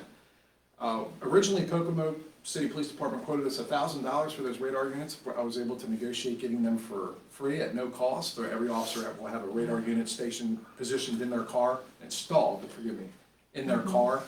I believe Lieutenant Sermon went down there and trained all their officers on radar. We made a little Swap. exchange. Yeah, a Oh, little I swap love for it, that. So okay, that's all great. right, okay. Well, Captain Lonnie Lucky retired. Retirement Okay. celebration is May 8th, 2026, 6 p.m. at the Legion. We lost Yeah. one Academy recruit who resigned on January 22nd, 2026. mhm. My highlight, we currently have 3 qualified applicants for the Academy to start this summer. One is I was finished. gonna say, okay, wait a minute, okay, all right. One has one final step, and the Okay. third is halfway through. I'm very filtered when it comes to police applicants for our agency. I want to make sure they fit the mold of what we're trying to build with the Crisfield Police Department. And Mayor, you will get the opportunity to meet that third one. Yeah, I next was week. looking, okay, Yes, ma'am. okay, all Yeah, right, good, he's good. wonderful. So Okay, it shocked fantastic. me that I got 3 because you all know the amount of trouble surrounding agencies are Absolutely, having with manpower. absolutely, So, absolutely. okay. Yep, that's fantastic. I wanted to reiterate our RUK program. It's, the City of Crisfield Facebook page has that pinned to the top of their page. This is our pride and joy. The description's on our page as well. Please use it. It's a wonderful program, and a lot of citizens seem to be happy with it. A bicycle registration, we still have that. Our officers carry the forms in the car, and we're still working on ironing out the details for our bike rodeo, which Okay. I'll talk about that at next meeting. Okay. There were some logistical obstacles with the marina this year with all the Right, projects yeah, they're going doing on. work over there. I believe we've worked that out, so. Okay. All of our, you can come in the station, register your bike, we keep a photograph of it, we take the serial number, and I posted something on Facebook. Good, Yeah, okay, 'cause that is all right. problematic in Crisfield. Still, yeah, absolutely. And I believe, yeah. Yeah, there he Yeah, is. there was Something a before? title, yeah, a title, that's okay. Sergeant Hoover won Somerset County Officer of the Year. That's the picture from that. I could go on and on about him, but I kind of did at the at the award ceremony. Fantastic. I also submitted him through the MML for Officer of the Year there. He finished very close second. Oh, good, And I was told that okay. last week at training. Okay, So we're very proud to have him. and, Absolutely, fantastic. Yeah, that's it. Any questions? Now there. Fantastic, thank you very much. We'll start on this end. Questions? Question, comment, concern, I guess, on all three. Councilman Banks brought up months ago about the issue with electric scooters and the dangers of driving, and it's getting predominantly worse across the city. Today, I almost had an incident where a kid was on a sidewalk, I was at a stop sign, and I stayed stopped just to be safe, and they never stopped, they just went right on Yeah, and that's shot exactly through. I what mean, they it's did. getting really bad. I don't know if that's a way to incorporate with your bicycle rodeo, or how we as council have to reach out to, I don't know if it's a law that we have to work with Annapolis, is this a problem everywhere? I don't know, but it is Yeah. getting pretty bad. I don't know, Chief, what do you know about it? We are, I mean, we're not the only city that, living in Ocean City, well, not anymore, not as of next week. I hear the complaints about those all the time, and that's actually a good idea, the bicycle road, we can reach out to that about electric scooter safety, because our officers have almost had a police call as well. And one of our officers was going down the road. Yeah, they don't look. No, they don't look. They don't stop and they don't look. They And just they're keep fast. going. Yeah, And they they're don't stop fast. and they don't look. And they're supposed to, if you're under 16, you're supposed to have a helmet on.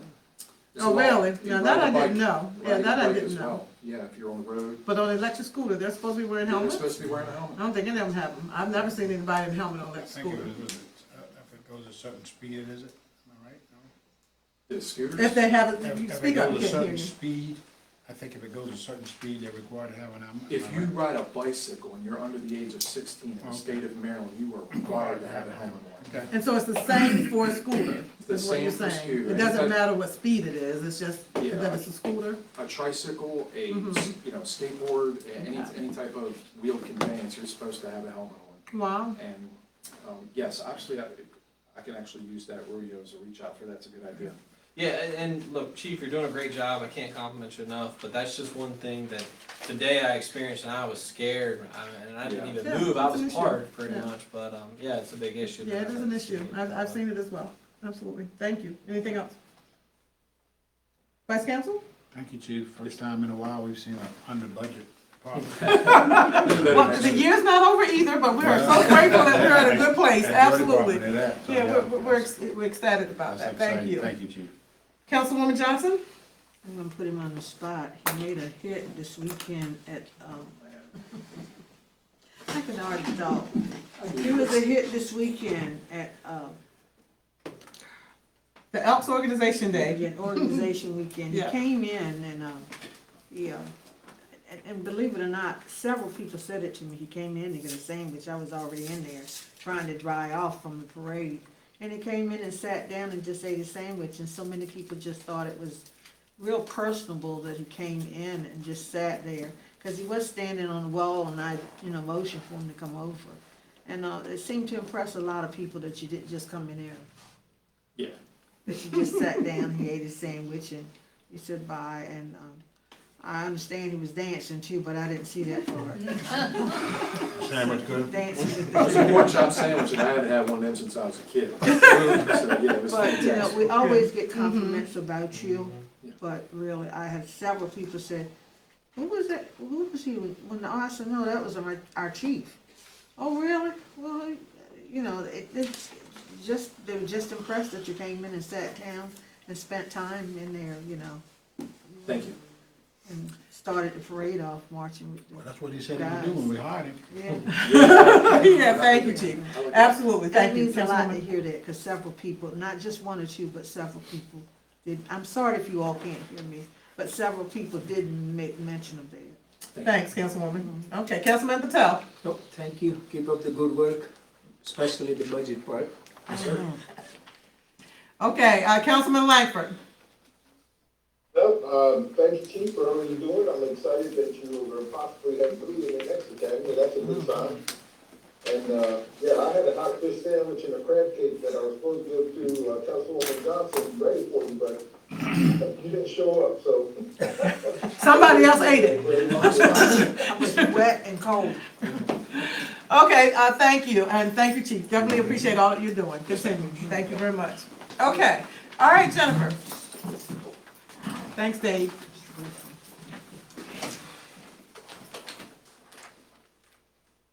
Hi, everyone. Hi, As Jen. quick as I can. That's fine. Yeah, we only do this once a quarter, so we gotta get through it, and I want the council to know what you guys are working on. So I think it's important that we do this. So we'll survive. Yep, go ahead. Okay, so the first thing I'm gonna mention is ARPA. This is a grant that Joyce tracks and manages, but we wanna get all the grants in one place where you can see them all in a single report. And I have been assisting her with the reporting for the year. The annual reporting, yes. So then we have the Business Incubator Grant. And I want to say before I get started with this, that I am so excited that this is a team of people working. So this is not me by myself. Oh, yeah, absolutely. This is Jackie Collins, Cheryl Hires does a few days. Center for Watershed Protection has been a huge help. So I'll try to mention quickly as we go through who's heading each project. So Jackie has really moved the Business Incubator forward. That's the $500,000 that we have from the National Park Service earmark. So the roof is now in place. There's some terracotta tiles that need to be replaced, but she's working on that as well. And the next step will be engineering for what the Business Incubator will look like in the long run. Main Street affiliate, I was happy to get to join the meeting for Main Street last night, and that application is well underway. Cheryl is assisting Councilwoman Johnson with that. Armory, as I looked at this tonight, I realized I have all these grants on here because they are still open grants as far as the granting agencies are concerned. But there are grants that are listed here that are not open internally in that we have spent all the funding. Okay. So it may take those They're not out. active, but They're not active, that's fine. but we need to still have them open for the granting agencies. So,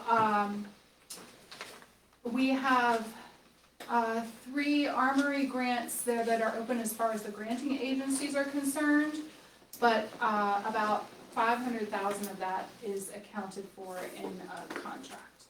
And our next phase will be to move further along with the HVAC and lead removal. But I want to say, if I didn't get to say this to Councilman Goldsboro before, that for the first time since Sandy, the Armory is mold-free.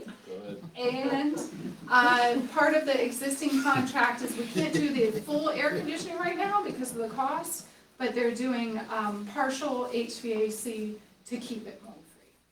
It was interesting, I found a newspaper from, I guess it must have been last year when we had the other junior council.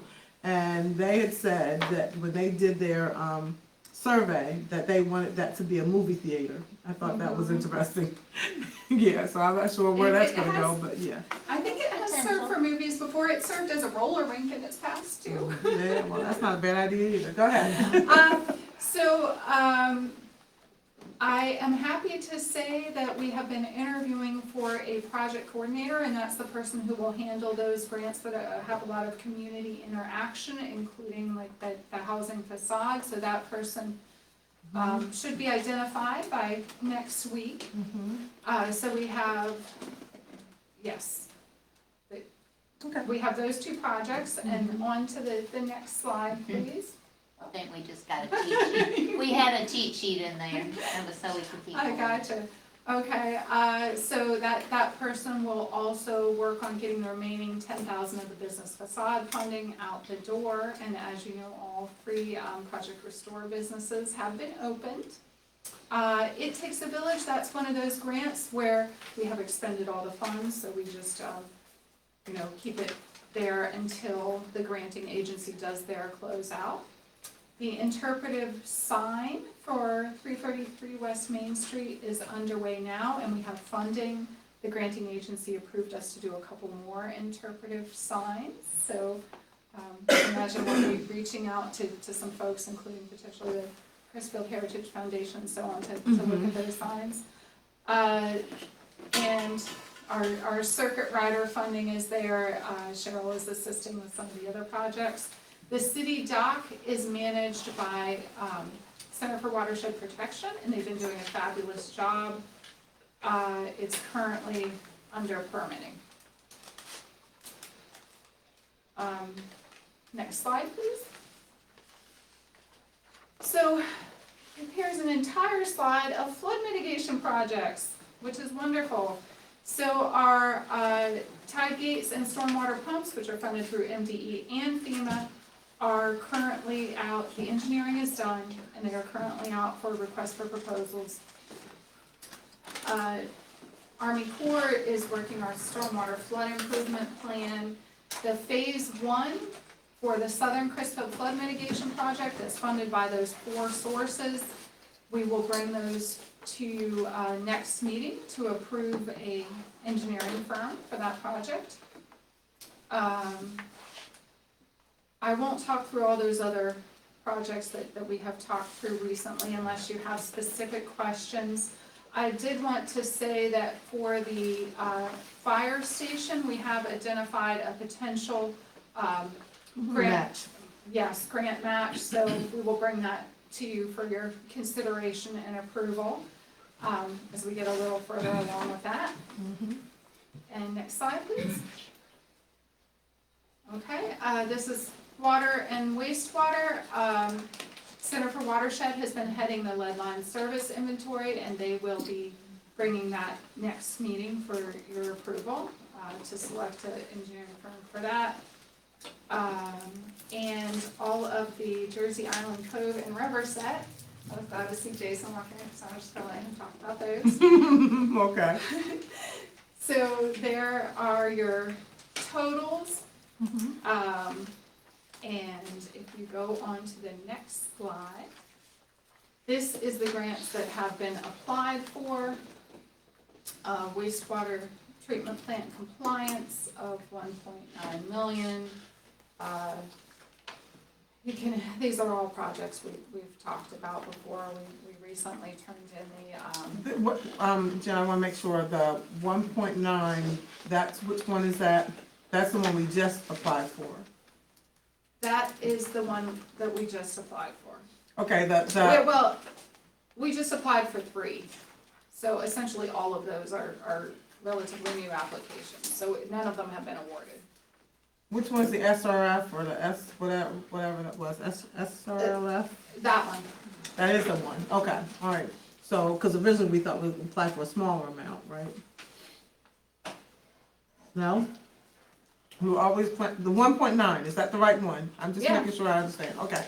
All right, then what was the, Now I'm second guessing myself, but I'm relatively certain. the $275,000 one is the one that's more, That's a Study, planning yeah. or a study, Yeah, okay. engineering type of project. right. And And then then the that, USDA one is the earmark, is that right? exactly. Okay, I just wanna make sure council understands what we did. I'm not sure, why did we have the 1.9 over there as opposed to under where the money Because was? it is not possible to know. MDE, when they award funding, they split it between what they Grant call. and loan, you just, yeah, it's gonna be Yeah, a certain part. and grant, we some don't loan. know how they'll split that. You don't know which part would go in which So I column. can't put it in a grant or a loan column there, so, Okay. yeah. Loan forgiveness is what they do, thank you, yeah, that's Yes, it. they don't want to Okay. call it a grant, but loan with principal forgiveness, which is very much the same. So that would be used as match to the USDA funding. That 1.9 would be used as match to the USDA earmark. Earmark that we're trying to get. Okay, so we haven't heard from any of these, and we didn't, That's do we why have any? their own I know. slide is, yeah, sorry. But do we have any idea when we might hear from any of those? I was afraid you were gonna ask. I don't know off the top of my head. Okay, all right. That's kind of, that's fine. Yeah. I know, because we put in a lot of different Normally I applications, look I it don't up know what it first, is. but It's yeah, okay. yeah. All right, so I do want to know though, so just get that feedback back. Okay. So Yeah, that I can I can get communicate that to that. you all. As to when we expect to hear back from some of these, because they are so important to our wastewater treatment plant. That's why I wanted to make that distinction, that we have applied for 1.9 for one thing, 275 for something, $5 million for something else. So we have put in several applications somewhere in the neighborhood of $7 million. Is that And right? generally, generally speaking, it's 6 months to a year before you hear back.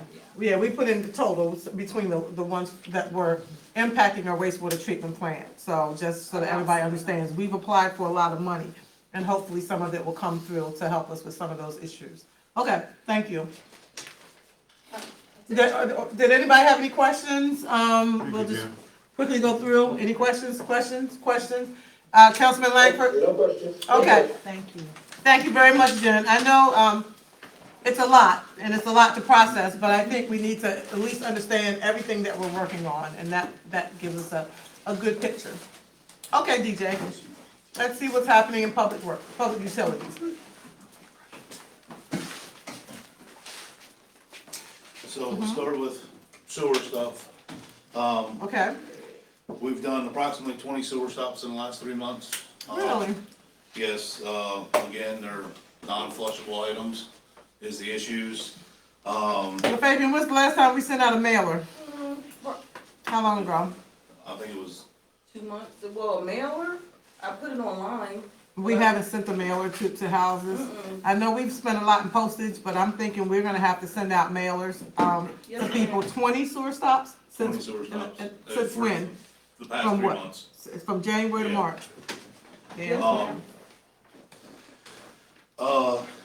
Out of some of those, we found that some of them didn't have cleanouts, so we installed cleanouts. Okay. City cleanouts. This allows us to, one, be able to service the individual that has a sewer stop. And little interruption as possible. We actually installed one in the middle of the night for a person that was coming up in their house. Oh, wow. So we installed one, we found the location of it, we were actually able to locate it and put it in that night. So we could get them flowing. But as we find places, even doing locates, if we can't find them, we're writing down the locations and putting them on the list to find the sewer line that comes out of the house and install cleanouts. Okay. So that's an ongoing thing that we're doing, because on Mondays, we try to do all the locates. That's the So- plan, okay. So, every Monday, when we go out and do locates, if we can't find it, we put it on the list and go back out there and try to find where the sewer line comes out so we can install the cleanout. Good, okay. Everybody knows about the emergency water leak that we had over on Lori Quinn. The boring company bored straight through the main,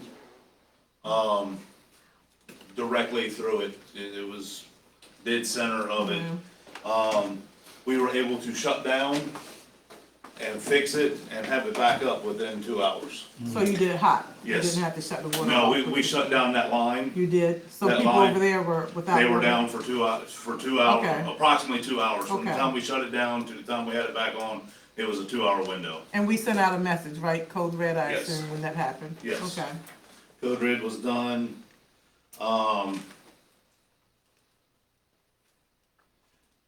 With doing that, we had a valve that's leaking over on Windfall Avenue.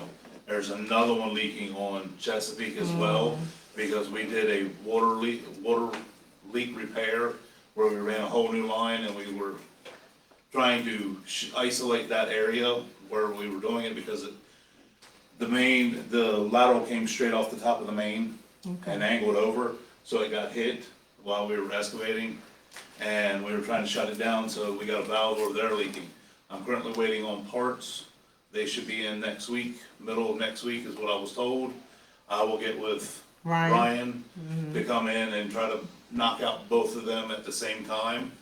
So. Is that water still flowing on Chesapeake Avenue Yes. in the street? Yes, right down the drain. Luckily, it's right by a drain.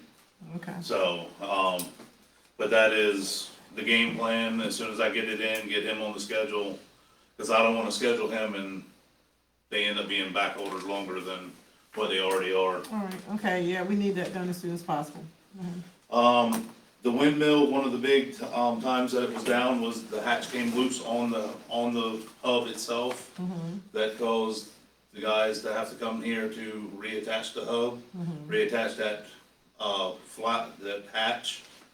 The last time it was down for several days, it was a switch in the hub that had gone bad. They have bypassed that switch. Okay.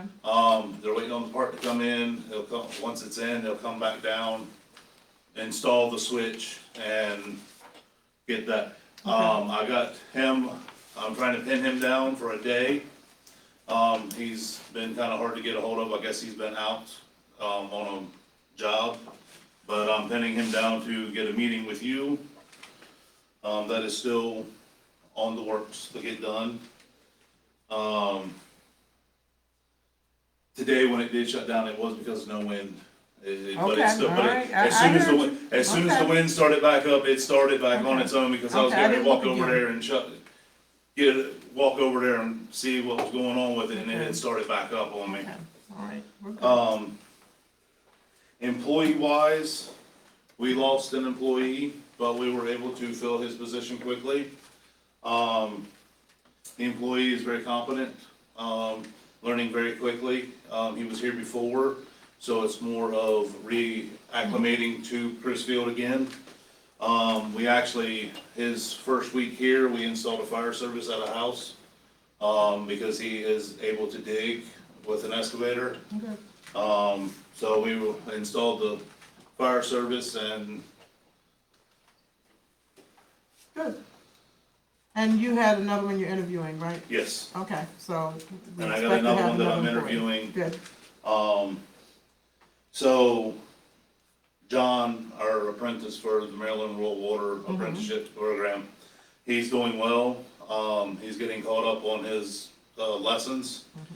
And I'm planning on sending him in August to test for his water license. Good. So, and I'm getting the paperwork for the new hire to get his temp license so he can get on the clock for getting his license. Good. Cove Street, Hopkins has shifted gears from going to Rubber Set first. They've shifted gears to Cove Street. If you drive by Cove Street, you'll see all the matting out there for the equipment.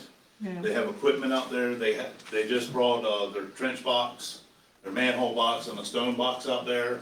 They have the piping for the, well points.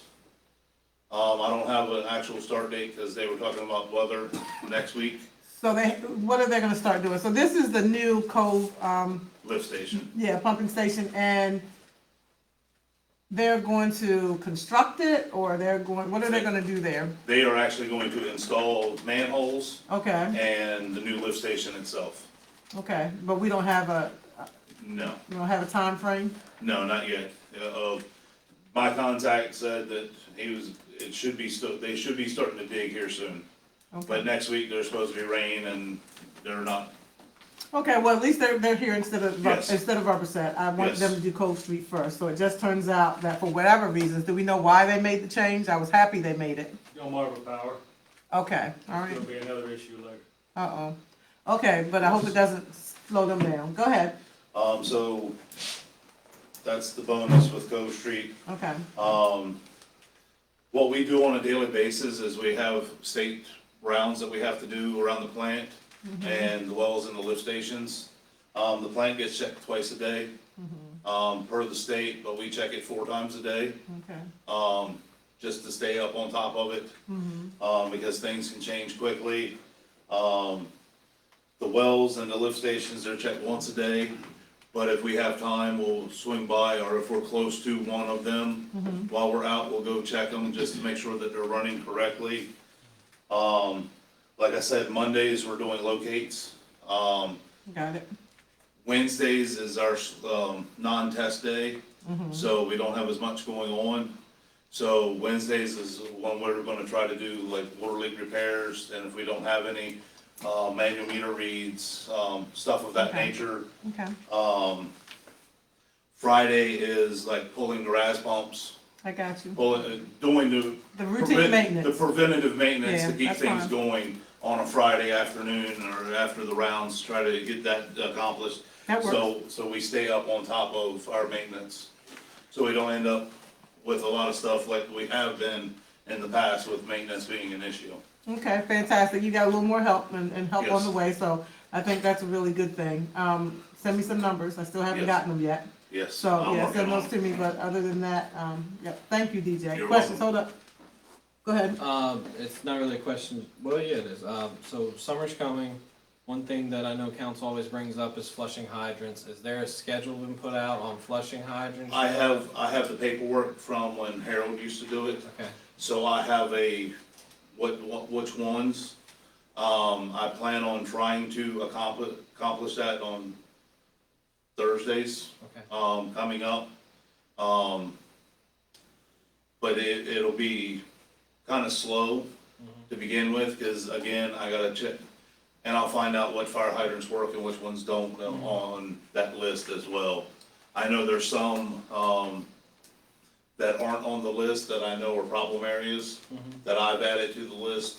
I'm actually want to start that within the next month, to start flushing hydrants. Okay, thank you. Vice Counsel? I didn't have a question, but you brought that up about the fire hydrants. And wasn't the two of them that's not working or had to be replaced? One over on, by the marina was replaced. One on the highway when they went on, Maryland, Richardson? That one needs to be replaced, but that's gonna require a shutdown because that doesn't have a valve. But I'm working on Yeah. trying to isolate that section, so it's not a shutdown, just Yeah. that section of the main, so we Okay. can, but that's also state highway, which requires permits and all that to dig up the highway. So get it in the schedule though. Okay, all right. Councilwoman Johnson? Just thank you for all that you do. Thank you. Councilman Patel? Thank you. Councilman Langford? Yep, no questions, thank you, DJ. Okay, Thank thanks, you. DJ, appreciate Thank it. you. Absolutely. Okay, Jason got in here before Brian. I think that was intentional. Stay with us, Brian.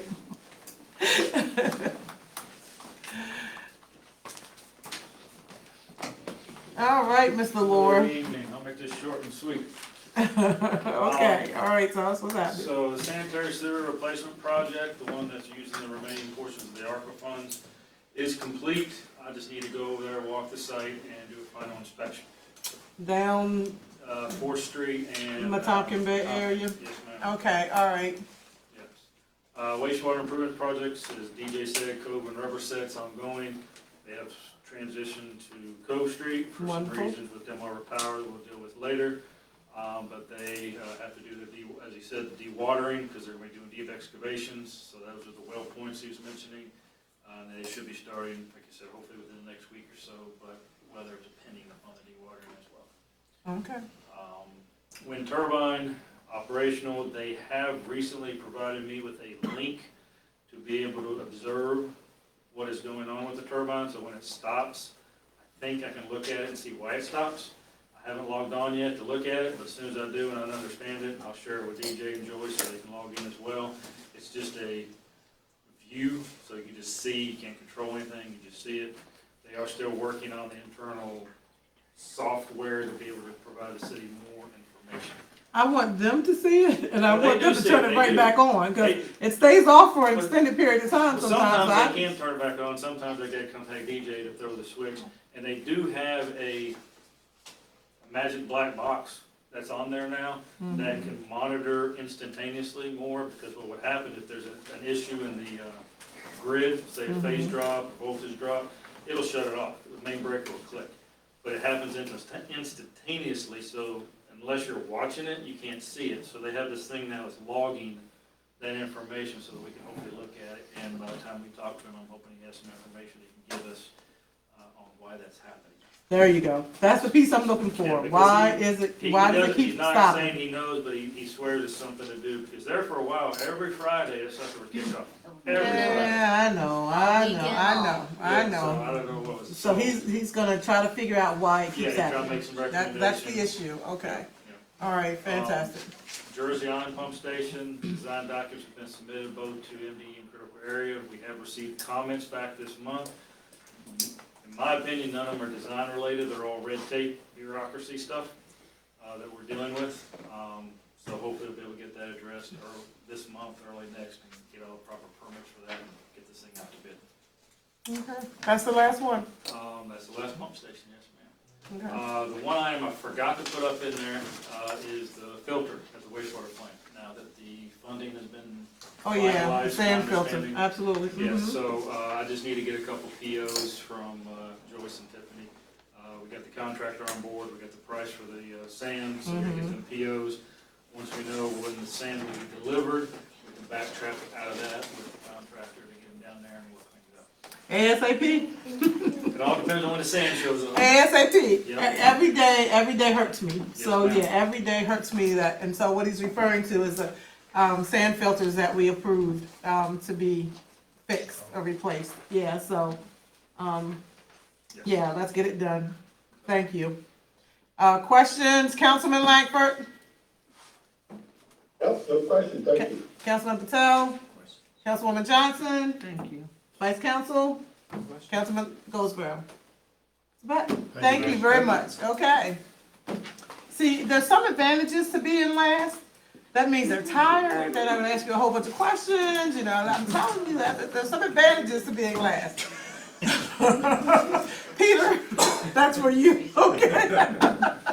Go ahead, Brian, what you got? Well, since I was coming up close to last, I kept mine short and simple for the time being. What we got? And I'll explain why. So, first of all, I want to thank you all for approving the heat in the shop. Because working on the equipment through the winter time was much better, being able to feel your Good. fingers. Good, It was great, good. sharpened blades, changed oil, it was nice, like having blood flow. Grass cutting has started. I think we have a pretty good plan in place. So far, so good. We're trying to really raise our level of the work we're providing. I told them I wanted to look like landscaper came in, we edged the sidewalks. So, We're gonna get out here, right? yep, We're gonna do that right we're gonna improve as we go. now? Okay. And some days, Corbin. there's been circumstances where we've been short a couple days, so Okay, it does tighten things up. okay, Before the Easter egg hunt, the county brought sand down, I spread it out throughout the beach. We've been dragging the beach every other week, trying to keep the grass from growing. Bathrooms are open. We painted the trim on the building to kind of add a nice little touch to it and, you know, kind of make it look nice. But the bathrooms there are now open for the season. We're currently, the downtown bathrooms, we had a heater fail in the wintertime, so we had a couple broken pipes. yeah, We have right now one bathroom open for people to use. We're working on, we just painted the men's side of the building, and we're building stalls. The old Okay. stalls were terrible to look at, we're doing Okay. it just out of wood. Okay. We'll paint them, okay, so I hope to have it all completed by next week. okay, yeah, I know it's been a little bit. so, Yeah, I okay. pulled It's the been a heaters were little pulled while. down, I'm gonna try to order parts just for the heaters we have. Okay. One had a bad motor, the other one had a bearing go bad and locked the whole thing up. Okay, So bear with us on bathrooms, but we do have one in operation so people can use the bathroom. okay, all right, yeah, that was a Yeah. constituent that brought that to our attention. Yep. Okay, that's good. But like those bathrooms were in need, I know we're getting ready to do a project down there, but like, we need a better Couldn't wait. look when people come in, like, it I can't agree. be those stalls. Street sweeping, we're gonna be doing it 3 times a week. I'm gonna give the schedule to LaFabian, Okay, that way when people, we're gonna stick to the same streets on the same days. Okay. People can park accordingly, so we can hit both sides of the road, sometimes we go down a road, we're not able to come back up that road because cars are on that side of the road. yeah, yeah, Or it's like car here, can't really get around it, so yeah. hopefully that'll help get everything going a little better. We'll send it out when we're street sweeping, once we get a schedule, LaFabian. Yes, We'll send a notification, okay. Absolutely. So potholes, we've done a lot of potholes. Trying to find those potholes, we're trying to incorporate it into the street sweeping. So as we come along with the street sweeper, we see a pothole, we jot it down Okay, on the map and then bring it back and then another guy go out and patch the pothole. okay, and then hopefully the next thing will help you with that, go ahead. So I wanna sing praises for iWorks. Yeah, I've heard a lot of praises for fireworks today. And so, Yep. that's why I couldn't do as detailed as the chief with these big PowerPoint things today. It's Because, okay. I've been working with Jordan from iWorks and trying to get all the streets, intersection streets on, like, we're really trying to compile a lot of data on the Good, public works okay. side. I got a map with all the fire hydrants on it, so we can put it on your side. So it'll be able to, it's detailed where every, And at some point, iWorks, citizens will be able to go into iWorks and report a pothole. correct, and I And believe, that- Oh, okay, I'm gonna steal your thunder. Okay, go ahead. Yeah, all But I right. just want to connect the two. Go ahead. I'll save that to them, Peter. We'll leave it for Peter, but yes, absolutely, we're excited So, about that. Go ahead. And can I share that today? Okay, I can do that part. All right. So today, they uploaded a couple of work orders. Oh, yeah. Came right to me for some grass violations. Mm-hmm. It's really gonna modernize and like make us way more efficient. I left it, I think, in the car. Oh, that's what it was. I couldn't figure out what it was. Give it to me. Val found it. Yeah, it was supposed to be up here. Wasn't it up here? She was afraid to leave it. Oh, I left it there intentionally. It was okay, because I knew we were coming back. But thank you, Brian, because, yeah, I heard that today. As a matter of fact, this is for council to see. This is how we were kind of tracking the work orders that are now in the, that now will be in the system. And, yeah, this to me was like, this is kind of what we were doing. So, you know, I think it's a huge, huge deal. I know LaFabian and Sarah were both talking about the fact that you guys would have to come into the office to pick up a work order. Oh, They had it's the much little more, one. it's a time Yeah, they have to saver. write them up and you It come comes and right pick to it me, up. I can send the work out to a I guy right love away, it. we don't Oh have my to go by God. and pick up the work order. It's, Mitch, is- like, when he discovers the violation, he's Mhm. taking the pictures, so Mhm. that's helpful, cause I don't have to. Pictures run. already uploaded Oh, with it's it. already bad, you know, like, here's the bad grass, he'll go back after we do it and take the pictures of the cut grass, like, Mm-hmm. it's gonna really modernize a lot of things, so. Unbelievable. This is what we were doing. Yeah, it's gonna, it will make us way more efficient. And we're gonna Fantastic. use it for vehicle maintenance too, we're very close, cause I'm trying to get oil and oil filters in bulk to do the police cars. Okay. We're servicing all the vehicles. Saving us So- money. Yep. Yeah, so, that way the chief can come in a little further under budget.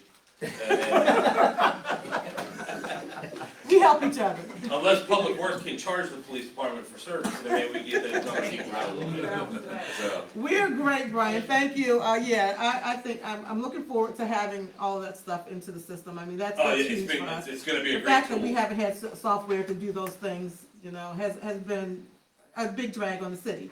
And it helps us in terms of the fact that we don't have a lot of staff.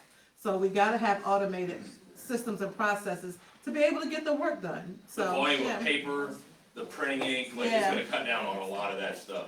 So, So the other thing I do wanna mention, I've noticed the influx, the town's getting busier, city's getting Mhm. busier.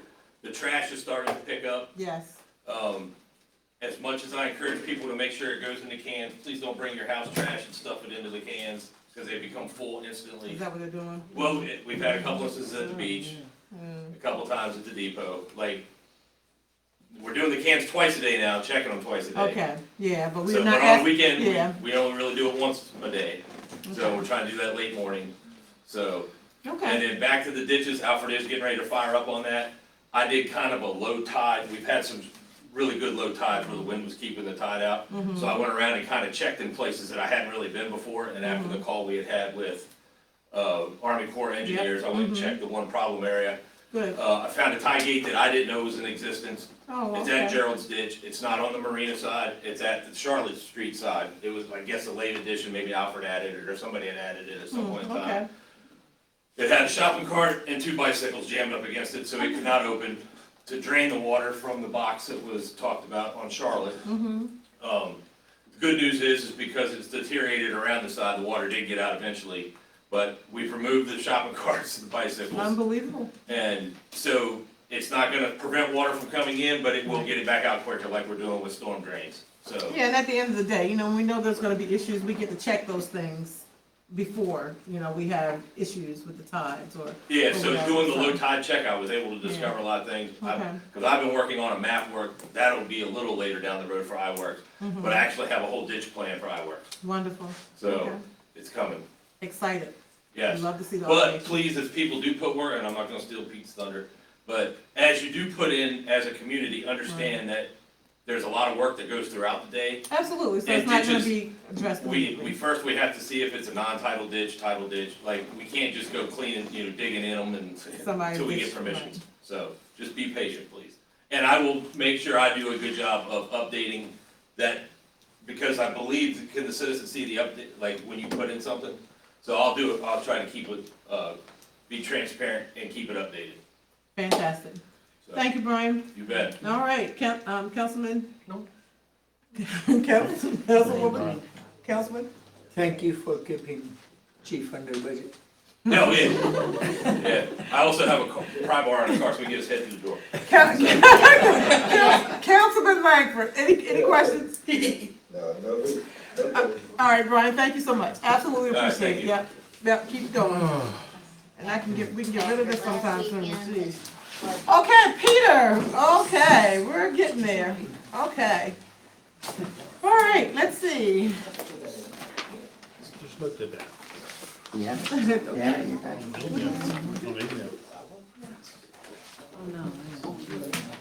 I'm sorry, what'd you say? Oh, okay, it was, okay. No problem, let's talk about it. This is what we wanna talk about. Excited about this. All right, next page. Okay. Planning. This is for January through March, as previous said. We've held 2 planning commission meetings. We're working towards, gonna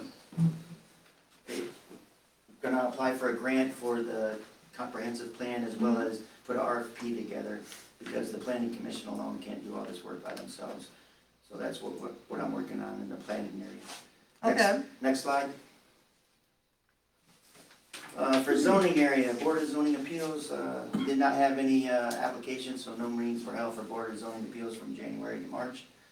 As you've seen, we created a new chapter, Chapter 113, which encompasses all the Critical Bay Area ordinance for the city of Chrisfield. We got that up on E-code now. Oh, good, okay. The next bullet of things that I'm working on, Chapter 28, which is the updating of the brush, grass, and weeds. I'm gonna put a graduating scale for fines in there for repeat offenders. Okay. This is the one, is this the one, Andrew, that you're? Yes. Okay, so this is the grass ordinance, the weed, Yes. no, okay, all right, so, yeah. And the 3 other ones there, you see floodplain management, stormwater management, and our big Chapter 112. I'm gonna eventually get those out of my office and get them back online so everybody can have access to them and view them. Okay, good. Next slide. Permitting. So from January to March, they've performed 20 inspections. I haven't had no new applications for new construction yet. There's 5 for redevelopment or any accessory structures that being built. 1 plumbing permit, 4 electrical permits, 2 HVAC, and you'll see that we have 36 long-term applications for rentals and nothing for short-term.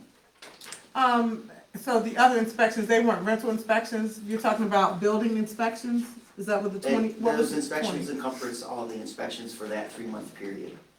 Okay, but when you say rentals, what is rentals then? Rentals are actually the rental licensing. The rental license, that we okay, so that's what, received. so you. Eventually, those inspections will be filtered out for the next couple months. Okay, okay. So you haven't heard from the long-term recovery for the new construction yet? No, I have not. That they're planning to do on Laird, I think it's on Laird Avenue. 202 there. I think that's the one, so you haven't heard from I them? know that they're busy. They started on 6/17. Lifting the house. Lifting the house, okay, all right, so we're on the lookout for that though, that should be Yes. coming. Yes, ma'am. Okay. Next slide. All right, everybody's favorite, code enforcement. For January, we had 212 cases. That's because was up and running, and we inputted all the cases that we currently had on our books to include the new cases that came in January. In February, we only initiated 33. March, we initiated 55 cases. These cases are somewhere between resolved and still open. And then everybody's favorite down there, I've been getting a lot of comments on this.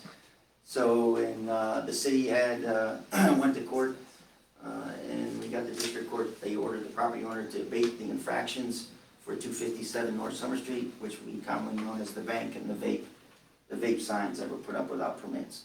Right. So they have to go through the process? Yes. Yes, and Everybody has to go through the everybody process. has to go through the process. And then- You can't just walk in and set up shop without Correct. notifying the city. The appeal Absolutely. date will be, they have to appeal by May 7th. If they Okay. don't, then the city will go ahead and take the signs down and bill the property owner.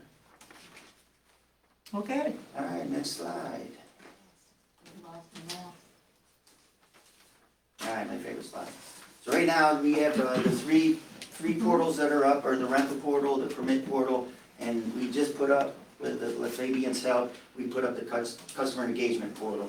And we're also doing a communication piece that I handed out to you all, and you also received via email, where Individuals of the city can go. Do you have this for slide?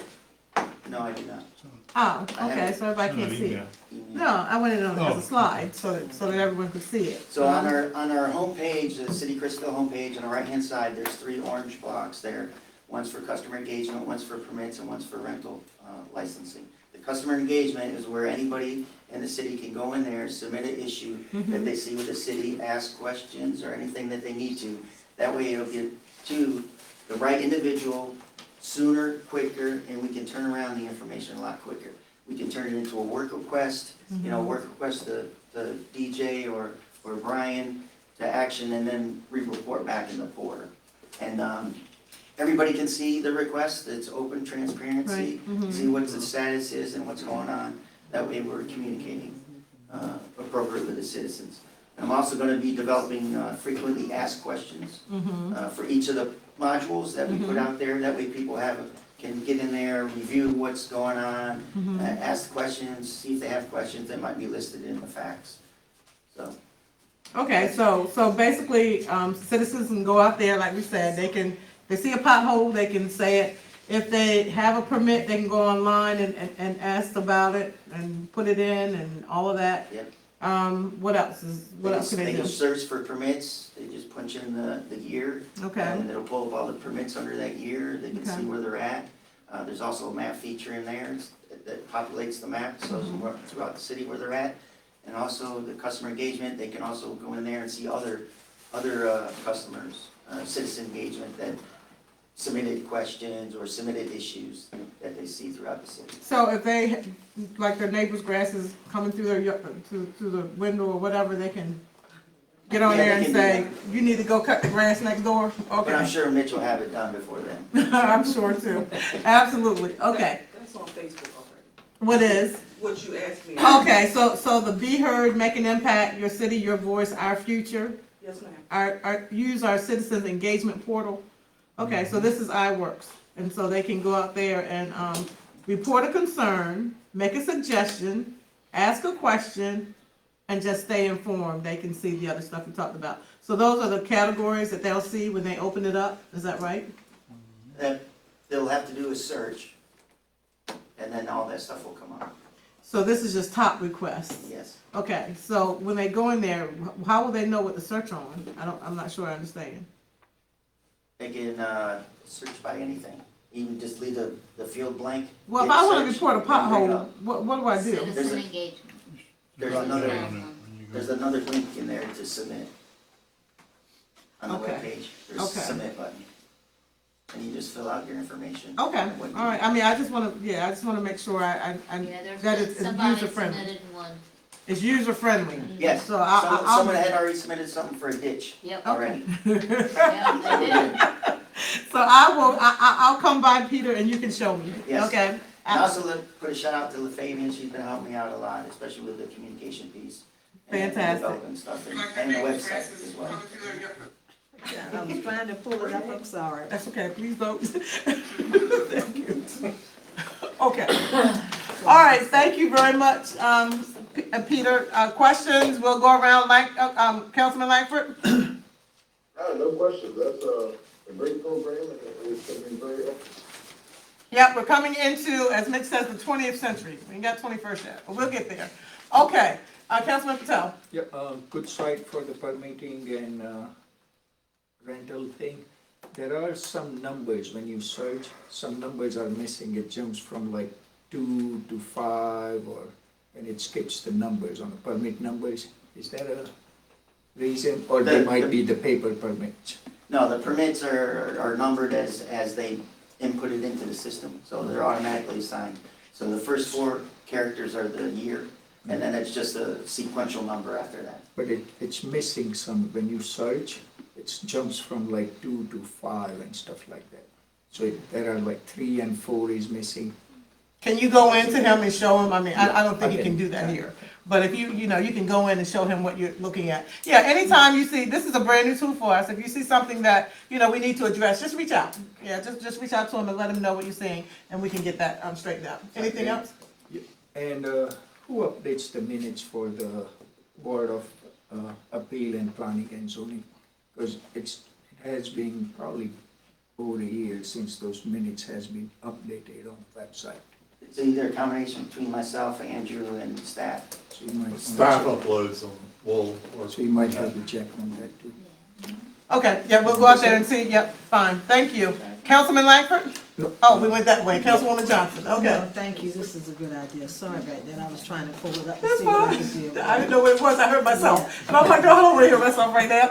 Okay, thank you. I love it. Yeah, I do too. It gives citizens an opportunity to engage with us without having to come, it gives citizens an opportunity to engage with us without having to come to City Hall. So, thank you very much, I appreciate that. We're looking forward to bringing ourselves into the 21st century. Vice Counsel? Money well spent, I agree, 100%. more efficient. Yeah, I've heard nothing but good things. As Brian said, hey, it's like instant, you do this, you don't have to go stop, do this, come back to City Hall, it just makes it more efficient, you get more work done. We're excited. Thank you, Peter, for finding it. Councilman goes. Yeah, real quick, so Peter, council more or less, I talked to Peter, and I know a lot of citizens have been using the website, especially for the permit searching and the rentals.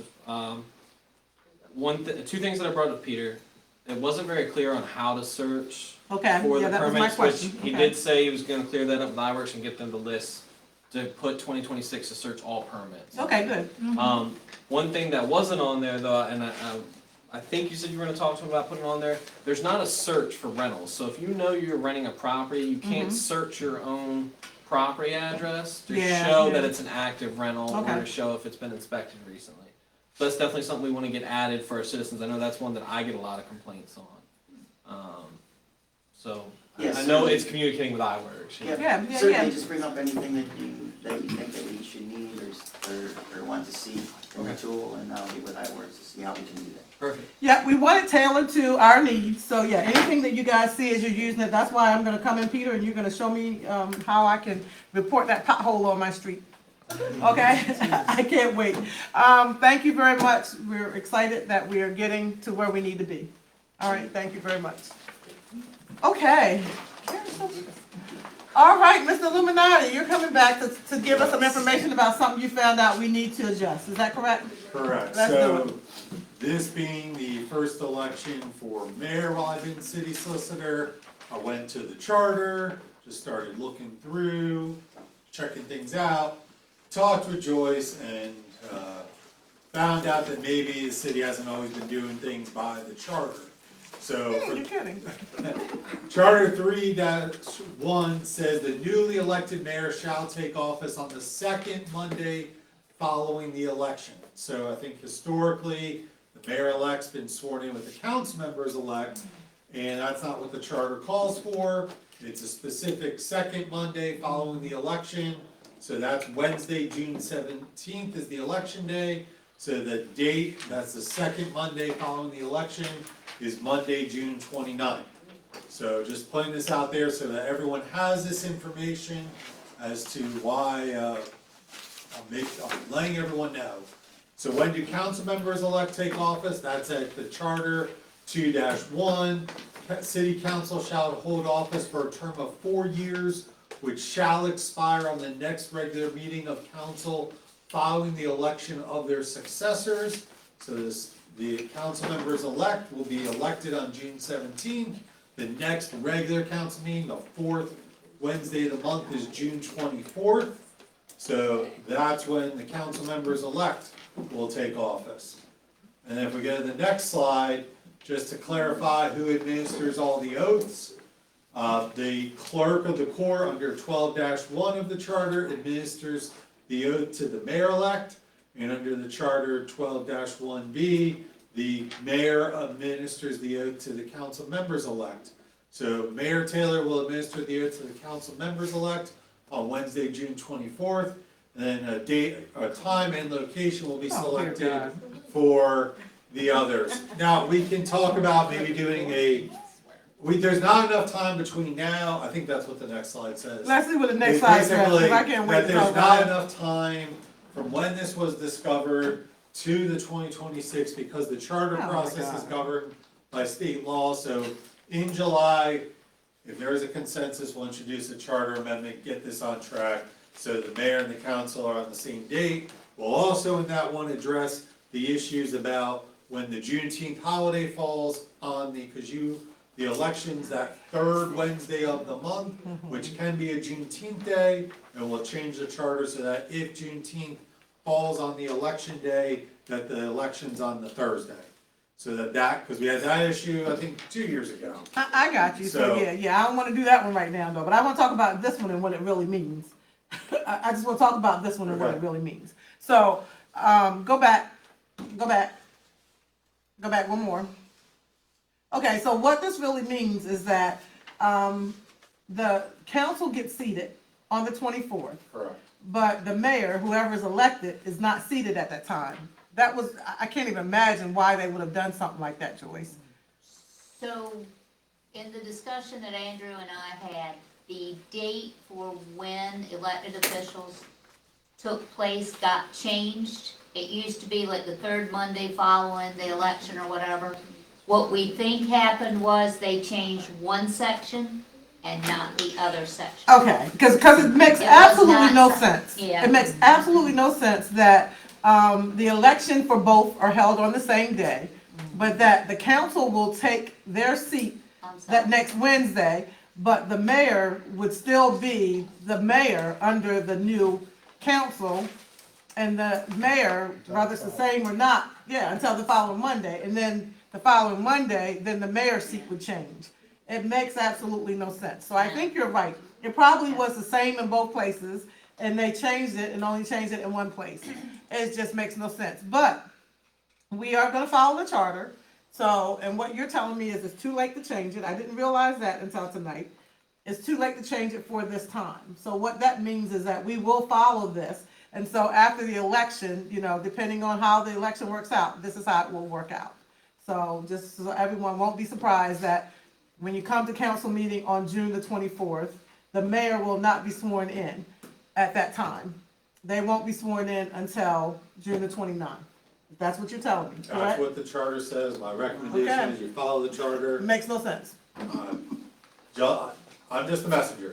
I found it. I'm just saying. Letting you know. I'm just saying because I want everybody to understand what this means. But my guess is this was probably done so the mayor was supposed to take seat before. I'm wondering if the elections changed time. No, it Changed was date? when they all took seats. They Yeah. changed it from the first Monday in July, I think is when it used to be. We can pull the old one, and then they moved it up so that they came in and were sworn in for the next regular meeting, which is typically the week after the election. Absolutely. That would have been the 24th. You could argue that the would've mayor been taking their correct. seat early But- because Right. then they could have sworn No. council in, Yeah. but The it's mayor's opposite. section It's just just crazy. didn't get changed Changed. when they went in with the. And changed the charter council change part. And changed that and did not realize the mayor had her own separate. Date, okay. I think that, that makes sense, because it just doesn't make sense. It was But all we'll the do same. it because Andrew found it. So we'll follow this, but immediately thereafter, it should be changed. That's all I'll say. It should be changed to be consistent. It'll be a little quirky for this time. So, yeah, you've been here a long time, and everybody always got sworn in at the same time. So that's it. What's said there, it's like the mayor should have been sworn in first. Yeah, that's what, Because yeah. if she's administering Administering the oath. the oath Right. of the council, Yeah, yeah. it Yeah, I needs to don't be understand seen. it. So it's really bad. It's just crazy. So for the 19 years I've been sitting here, we've been going around. We don't know I when don't the know, I change was wasn't made. watching your, We don't know when your the change was made, experiments, but but yeah. this is my first one. My goal is always to go back to the original text, Not, look at the text, and I found this, and I immediately emailed Joyce and said, oh boy, because I figured what was Okay. happening was what was happening. No, he said, we'll do it the way it's supposed to be done. And, it'll be the first time it's been done, it's been done that way to our knowledge, It so. was amended in 2010, oh. I wasn't even a lawyer yet. so. It was amended in 2010, and I think only the section for the council got It's getting changed. Fantastic. Okay. Okay, Andrew, this is information, and this is to let everyone know that the process will be different this year than it has been in the past. Okay, thank you very much. Nothing changed, just wanted to bring it to everyone's attention. Okay, well, we appreciate All right. it. Thank We'll you. get it changed for going forward. I would suggest that it be changed in the future. Okay, thank you. Okay. All right, so now we're down to the discussion on council meeting attendance. Yes, so after the last meeting, I was asked to sort of look around, see what everyone else is doing. So Crisfield does not have anything about attendance in its charter, so I looked at this is a sampling of what other governments do. So Berlin allows only so many absences before removal. Salisbury limits electronic participation and prohibits council members from participating in any meeting by phone and prohibits closed or budget sessions by any electronic means. Annapolis requires in-person attendance unless there's extenuating circumstances. And Cecil County allows only 4 electronic participations a year. Now, also, a lot of towns don't even have any requirement whatsoever, but of towns or governments that I found that have a requirement, this is sort of a sampling of how extreme it can be. So it's for council to decide what, if anything, it wants to put forward. So you didn't use Princess Anne, which I know doesn't have a requirement. I talked to the president of the Princess Anne Council, so I know that they don't have a requirement other than they have to have a quorum in the room, but they don't have any election. Okay, see. So you didn't have Princess Anne on here. And I talked to Pocomoke, and They don't Pocomoke have has a one. requirement either. Princess Yeah. Anne, I thought they said they had to have a 60% attendance rate. That's attendance, but I'm talking about electronic. So Oh, okay. attendance rate, It's 60%. they You could, can't well, they miss said 3 after 3, consecutive meetings. they said they cannot miss 3 consecutive meetings. Yeah. You can miss 2 and then the clock starts over again. So they have their own process. I talked to the mayors at different towns too, just to make sure I understood. So there's a A wide wide range. range, absolutely. So Okay. there's not one that's right or wrong by state law. Absolutely. It's for each government to determine what's right for them. Mhm. So, but in this process, if we go to the next slide, a lot of this was all bundled together. I just wanted to go over removal from office. So the charter doesn't have a removal from office provision. So under the charter, only if somebody dies in office, resigns, or moves, unless they get removed pursuant to state law, can the seat be filled. So whether there's a desire to remove because of nefarious conduct, somebody gets a criminal conviction that's not covered by state law, or non-nefarious conduct, incapacitation, the city doesn't have anything. So I use a pretty extreme hypothetical, but to explain why this is important, if the mayor and 3 council members are traveling to the MML conference and there are a car accident and they unfortunately get hospitalized and are placed in a medically induced coma, the government would come to a standstill. Well, you know, 3 council members can't be traveling together and the mayor Yeah. anywhere, so that's not gonna happen yet. That's not gonna happen, because that's not legal. I mean, you're allowed to do it, you just We can't ride talk in about parades business. together, we do ride in parades Okay, together. all right, okay. So there wouldn't be a council meeting because there's not a quorum, because the 3 hypothetical council members would be hospitalized. But even if the council had a quorum, if the mayor was unavailable, there's no check on council, because the mayor fulfills the veto function. And additionally, if we had a council of only 3 members and the mayor, but then the mayor issued a veto, the charter requires all vetoes to be unanimous override. So there's definitely some interplay here where if somebody had an extended illness, was unavailable, that's what Berlin has, is if you're legally declared incapacitated, then you no longer hold office. Salisbury has the other extreme, which is a referendum. Again, this is all things that really aren't being discussed, but is something that when you start to think about it, there is a world where this could be a really bad situation for the town, because if 3 members of council were in a coma, it was right after election, the town couldn't do any business. There is no method, you couldn't have that person resign office because they're in a coma. And so, I'm not trying to be doomsday about this, but since that kind of led to the other, I just wanted to put this out there, it's something for council to discuss, if they want to address it. Again, not a lot of governments have this removal from office for being incapacitated. I think most people would say that person no longer sits, but if you follow the strict contours of the charter, you can't force somebody to remove who's been incapacitated. So this is all for council to discuss. If you give me guidance, I can draft something and there could be a future work session. but, this is what I found. Okay, thank you, Andrew. Yep. Absolutely appreciate it. All right. Okay. So, guys, discuss whatever you want to say. We'll start, Councilman Goldsboro. Yeah, I mean, I definitely think both of these are necessary to have. We know the city had problems before where council members stopped showing up, stopped participating in general, and we couldn't remove them. It finally took, I think, a phone call from Joyce, and they said, oh, I've resigned, and that's how the resignation happened. So the resignation part needs to happen. I do strongly believe we need some type of attendance policy. I don't want us to not have a chance to participate virtually, though. I think that's unfair for us because we all are people that have lives and we take trips and we have families that, you know, we have to go away for. You know, Andrew's emailed all of us the packets. I don't know if you guys got the opportunity to review, but Berlin's is a really good model to go after.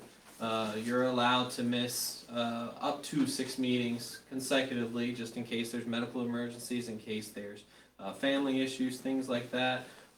But you can 6 in a row, but 9 meetings out of a 12 consecutive meeting span.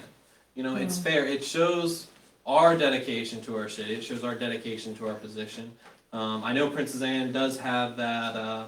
You have to have a quorum in attendance, which can be hard for some of us. But I think that's a good option to have as well. We do need a quorum here in person rather than zooming in and or phone calling in. That's my opinion. Okay. All right, Vice Council Banks? Tired, and I'd rather have a work session and talk about it, because I can't think. It's a little late. Yeah, I think it is. Okay, all right, okay. I'm tired and I got a bad headache, to be honest. Oh, you have, okay. Yeah, I know that you have some other things going on, but for those who, let's start the discussion at least. I mean, if we need to have a continued discussion, we can do a continued discussion. Councilwoman Johnson? I'd rather have a work session too. Okay, so you guys are asking for deferment? For a work session. Okay. I like Berlin's policy. I looked at some of it, I didn't look at all of it. But, I think I'd like to have a work session. Okay, Councilman Patel? Probably work session, not many comments because it's long day. It's like 9 or something. Okay. I've noticed, Val. Thank you. Specifically, I've noticed you. Yeah, she's been gone a couple times. So I do understand, but I remember, as I told you, I would go to Dollar General at 10:30, and you guys were still having a council meeting. Or 10 o'clock, because they were about to close. Dark ages. Yeah, okay, I just want to make sure you remember. We went to Tom Carey's and got a drink about 9 o'clock to get us through. Thank you, exactly. Yeah, we're puppies. Absolutely. No, I- Councilman Langford, I want to give you an opportunity. What do you want to say? All I want to say is, yes, this is a subject that we need to talk about, and I'm ready for the conversation. So whenever we're ready, let's do it. I think there's something needs to be implemented.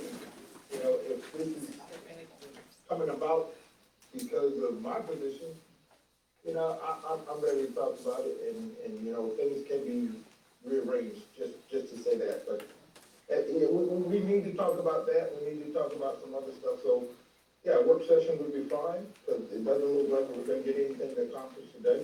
So, whenever you're ready, just let me know. Okay, that sounds like a plan. I think what I heard is that it's time, we want to continue the conversation. Sounds like tonight is probably not the best night to continue the conversation, but we all have gotten some of the information. But what I would highly suggest is that we all look at the different things that are out there. I did hear the one about Berlin. When I talked to Princess Anne, I thought that theirs made sense as well. It wasn't about stopping anyone from being on Zoom, but it was saying that in order for them to conduct a meeting, they do need a quorum in person, which would be at least having 3 council members. And so it is difficult, you know, across the board, but there's a lot of options here. So let's look at whatever policies are out there, see if we can find something that makes sense for us, because that's what we want to do. We want to make it make sense. So I do appreciate everybody's time. I know it's been a long night, but I think it was great. I got to hear a lot of good things. So I was really excited about all the good stuff that's happening. Can't wait to see my mural go up, Miss Karen. Yeah, across the board. So it's been a good night. We're gonna quickly go through our public input in case there's anybody who hung around long enough to want to speak. Isn't that next? It's a whole, I want to see the agenda. Farmers market info. Yeah, okay, yeah, that's me. Yep. Okay, we're almost at public input, so yeah, I just wanted to give a quick shout out to Ariel Johnston, who has been, wanting to revive the Chrisfield Farmers Market. She's actually taken the initiative to get this thing, put together. And, she's looking for vendors who would be willing to, participate. It's gonna be located right there beside Hometown Kitchen, so it will be right there on North Somerset, on the grassy area there. So this is gonna be like private property. It's not being held in the city. The city's not a part of it, not responsible for it, but the city supports it 100%. We're really excited that, Ariel, who's one of the, very young entrepreneur in our city, is interested in helping us this way, get this thing going again. So hopefully vendors will look at it. The dates are on the flyer. I know LaFabian has published them. It will be on Saturdays from 10:30 to 2:30. And like I said, it'll be right there where Hometown Kitchen is today. And it's 253 North Somerset. And I think, is that every Saturday? Does that look like, is it every Saturday pretty much? Every Saturday, looking for vendors. I would love to see this thing go, be highly successful. So hopefully we can get some produce and seafood and all kinds of things being sold here at the farmer's market. I'm excited about it, guys. Yeah, I think it's in a great location, so just wanted to spread that word. And LaFabian, you've already posted it, right? Yes, ma'am. Okay. A couple different versions she has, that Okay. one and another one. Okay, we're really excited. Thank you, Ariel. Yep, yes, ma'am. Okay, public input. Mayor, my only input would be that House Bill 1142 was passed and signed by the governor, so that task force will be going into effect, and you should lobby to get yourself or somebody from the council on it. Absolutely. So what he's referring to is, if you guys remember, we did a resolution supporting House Bill 1142, and it is for the governor to establish a task force that would go out and look at ways to municipalities and counties can increase revenue. I mean, that's our issue. We know right now it's all based on our tax base. What are the other ways we can increase our revenue? We gotta have this. So I'm really excited that it got approved. And I know that the MML did a huge lobbying job for that. So fantastic. Thank you, Andrew. Okay. Yes, Tiffany? Were you by chance gonna mention the Road Safety Act and the Detour Foundation tonight? Thank you. That got approved as well. So if you guys remember, Ms. Floyd, do you want to do it, Tiffany? Would you? No, you can do it. Thank you. You're on camera, go for it. Oh, it's okay. All right. So yeah, we're really excited that, if you guys remember, Ms.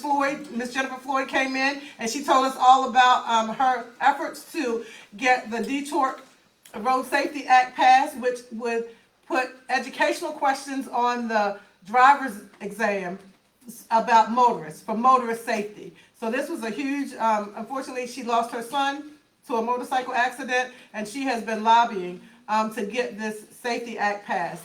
And we are so excited. We wrote letters in support as well, and it did get passed. So thank you, Tiffany, for reminding me about that. We're excited. Okay. Any more public input? All right, so our youth council is not with us tonight. Have you heard where they might be? I don't know what they're doing tonight. Okay. Some of them graduated. Yeah. Yes, I'm sure. They had something And they were Going both on. on, I will say they were both on the honor society, right? Yeah. Yes, They were both members of the National Honor Society, and actually Ty Lee was the president. Tylee is the president of the National Honor Society, and I think Trenton is the vice. Trenton just got an award for something, so he might be out of town. Okay. Well, our youth council is not here tonight, but they are both graduating and they are both doing excellent, and we're very, very proud of them. So we want to tell them congratulations.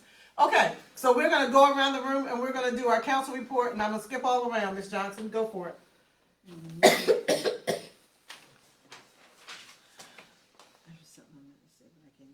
I know they can't hear you because I know you're not feeling well. So I have problems with my teeth, but I did want to mention, I brought it up earlier, Pride Lodge had the organization weekend.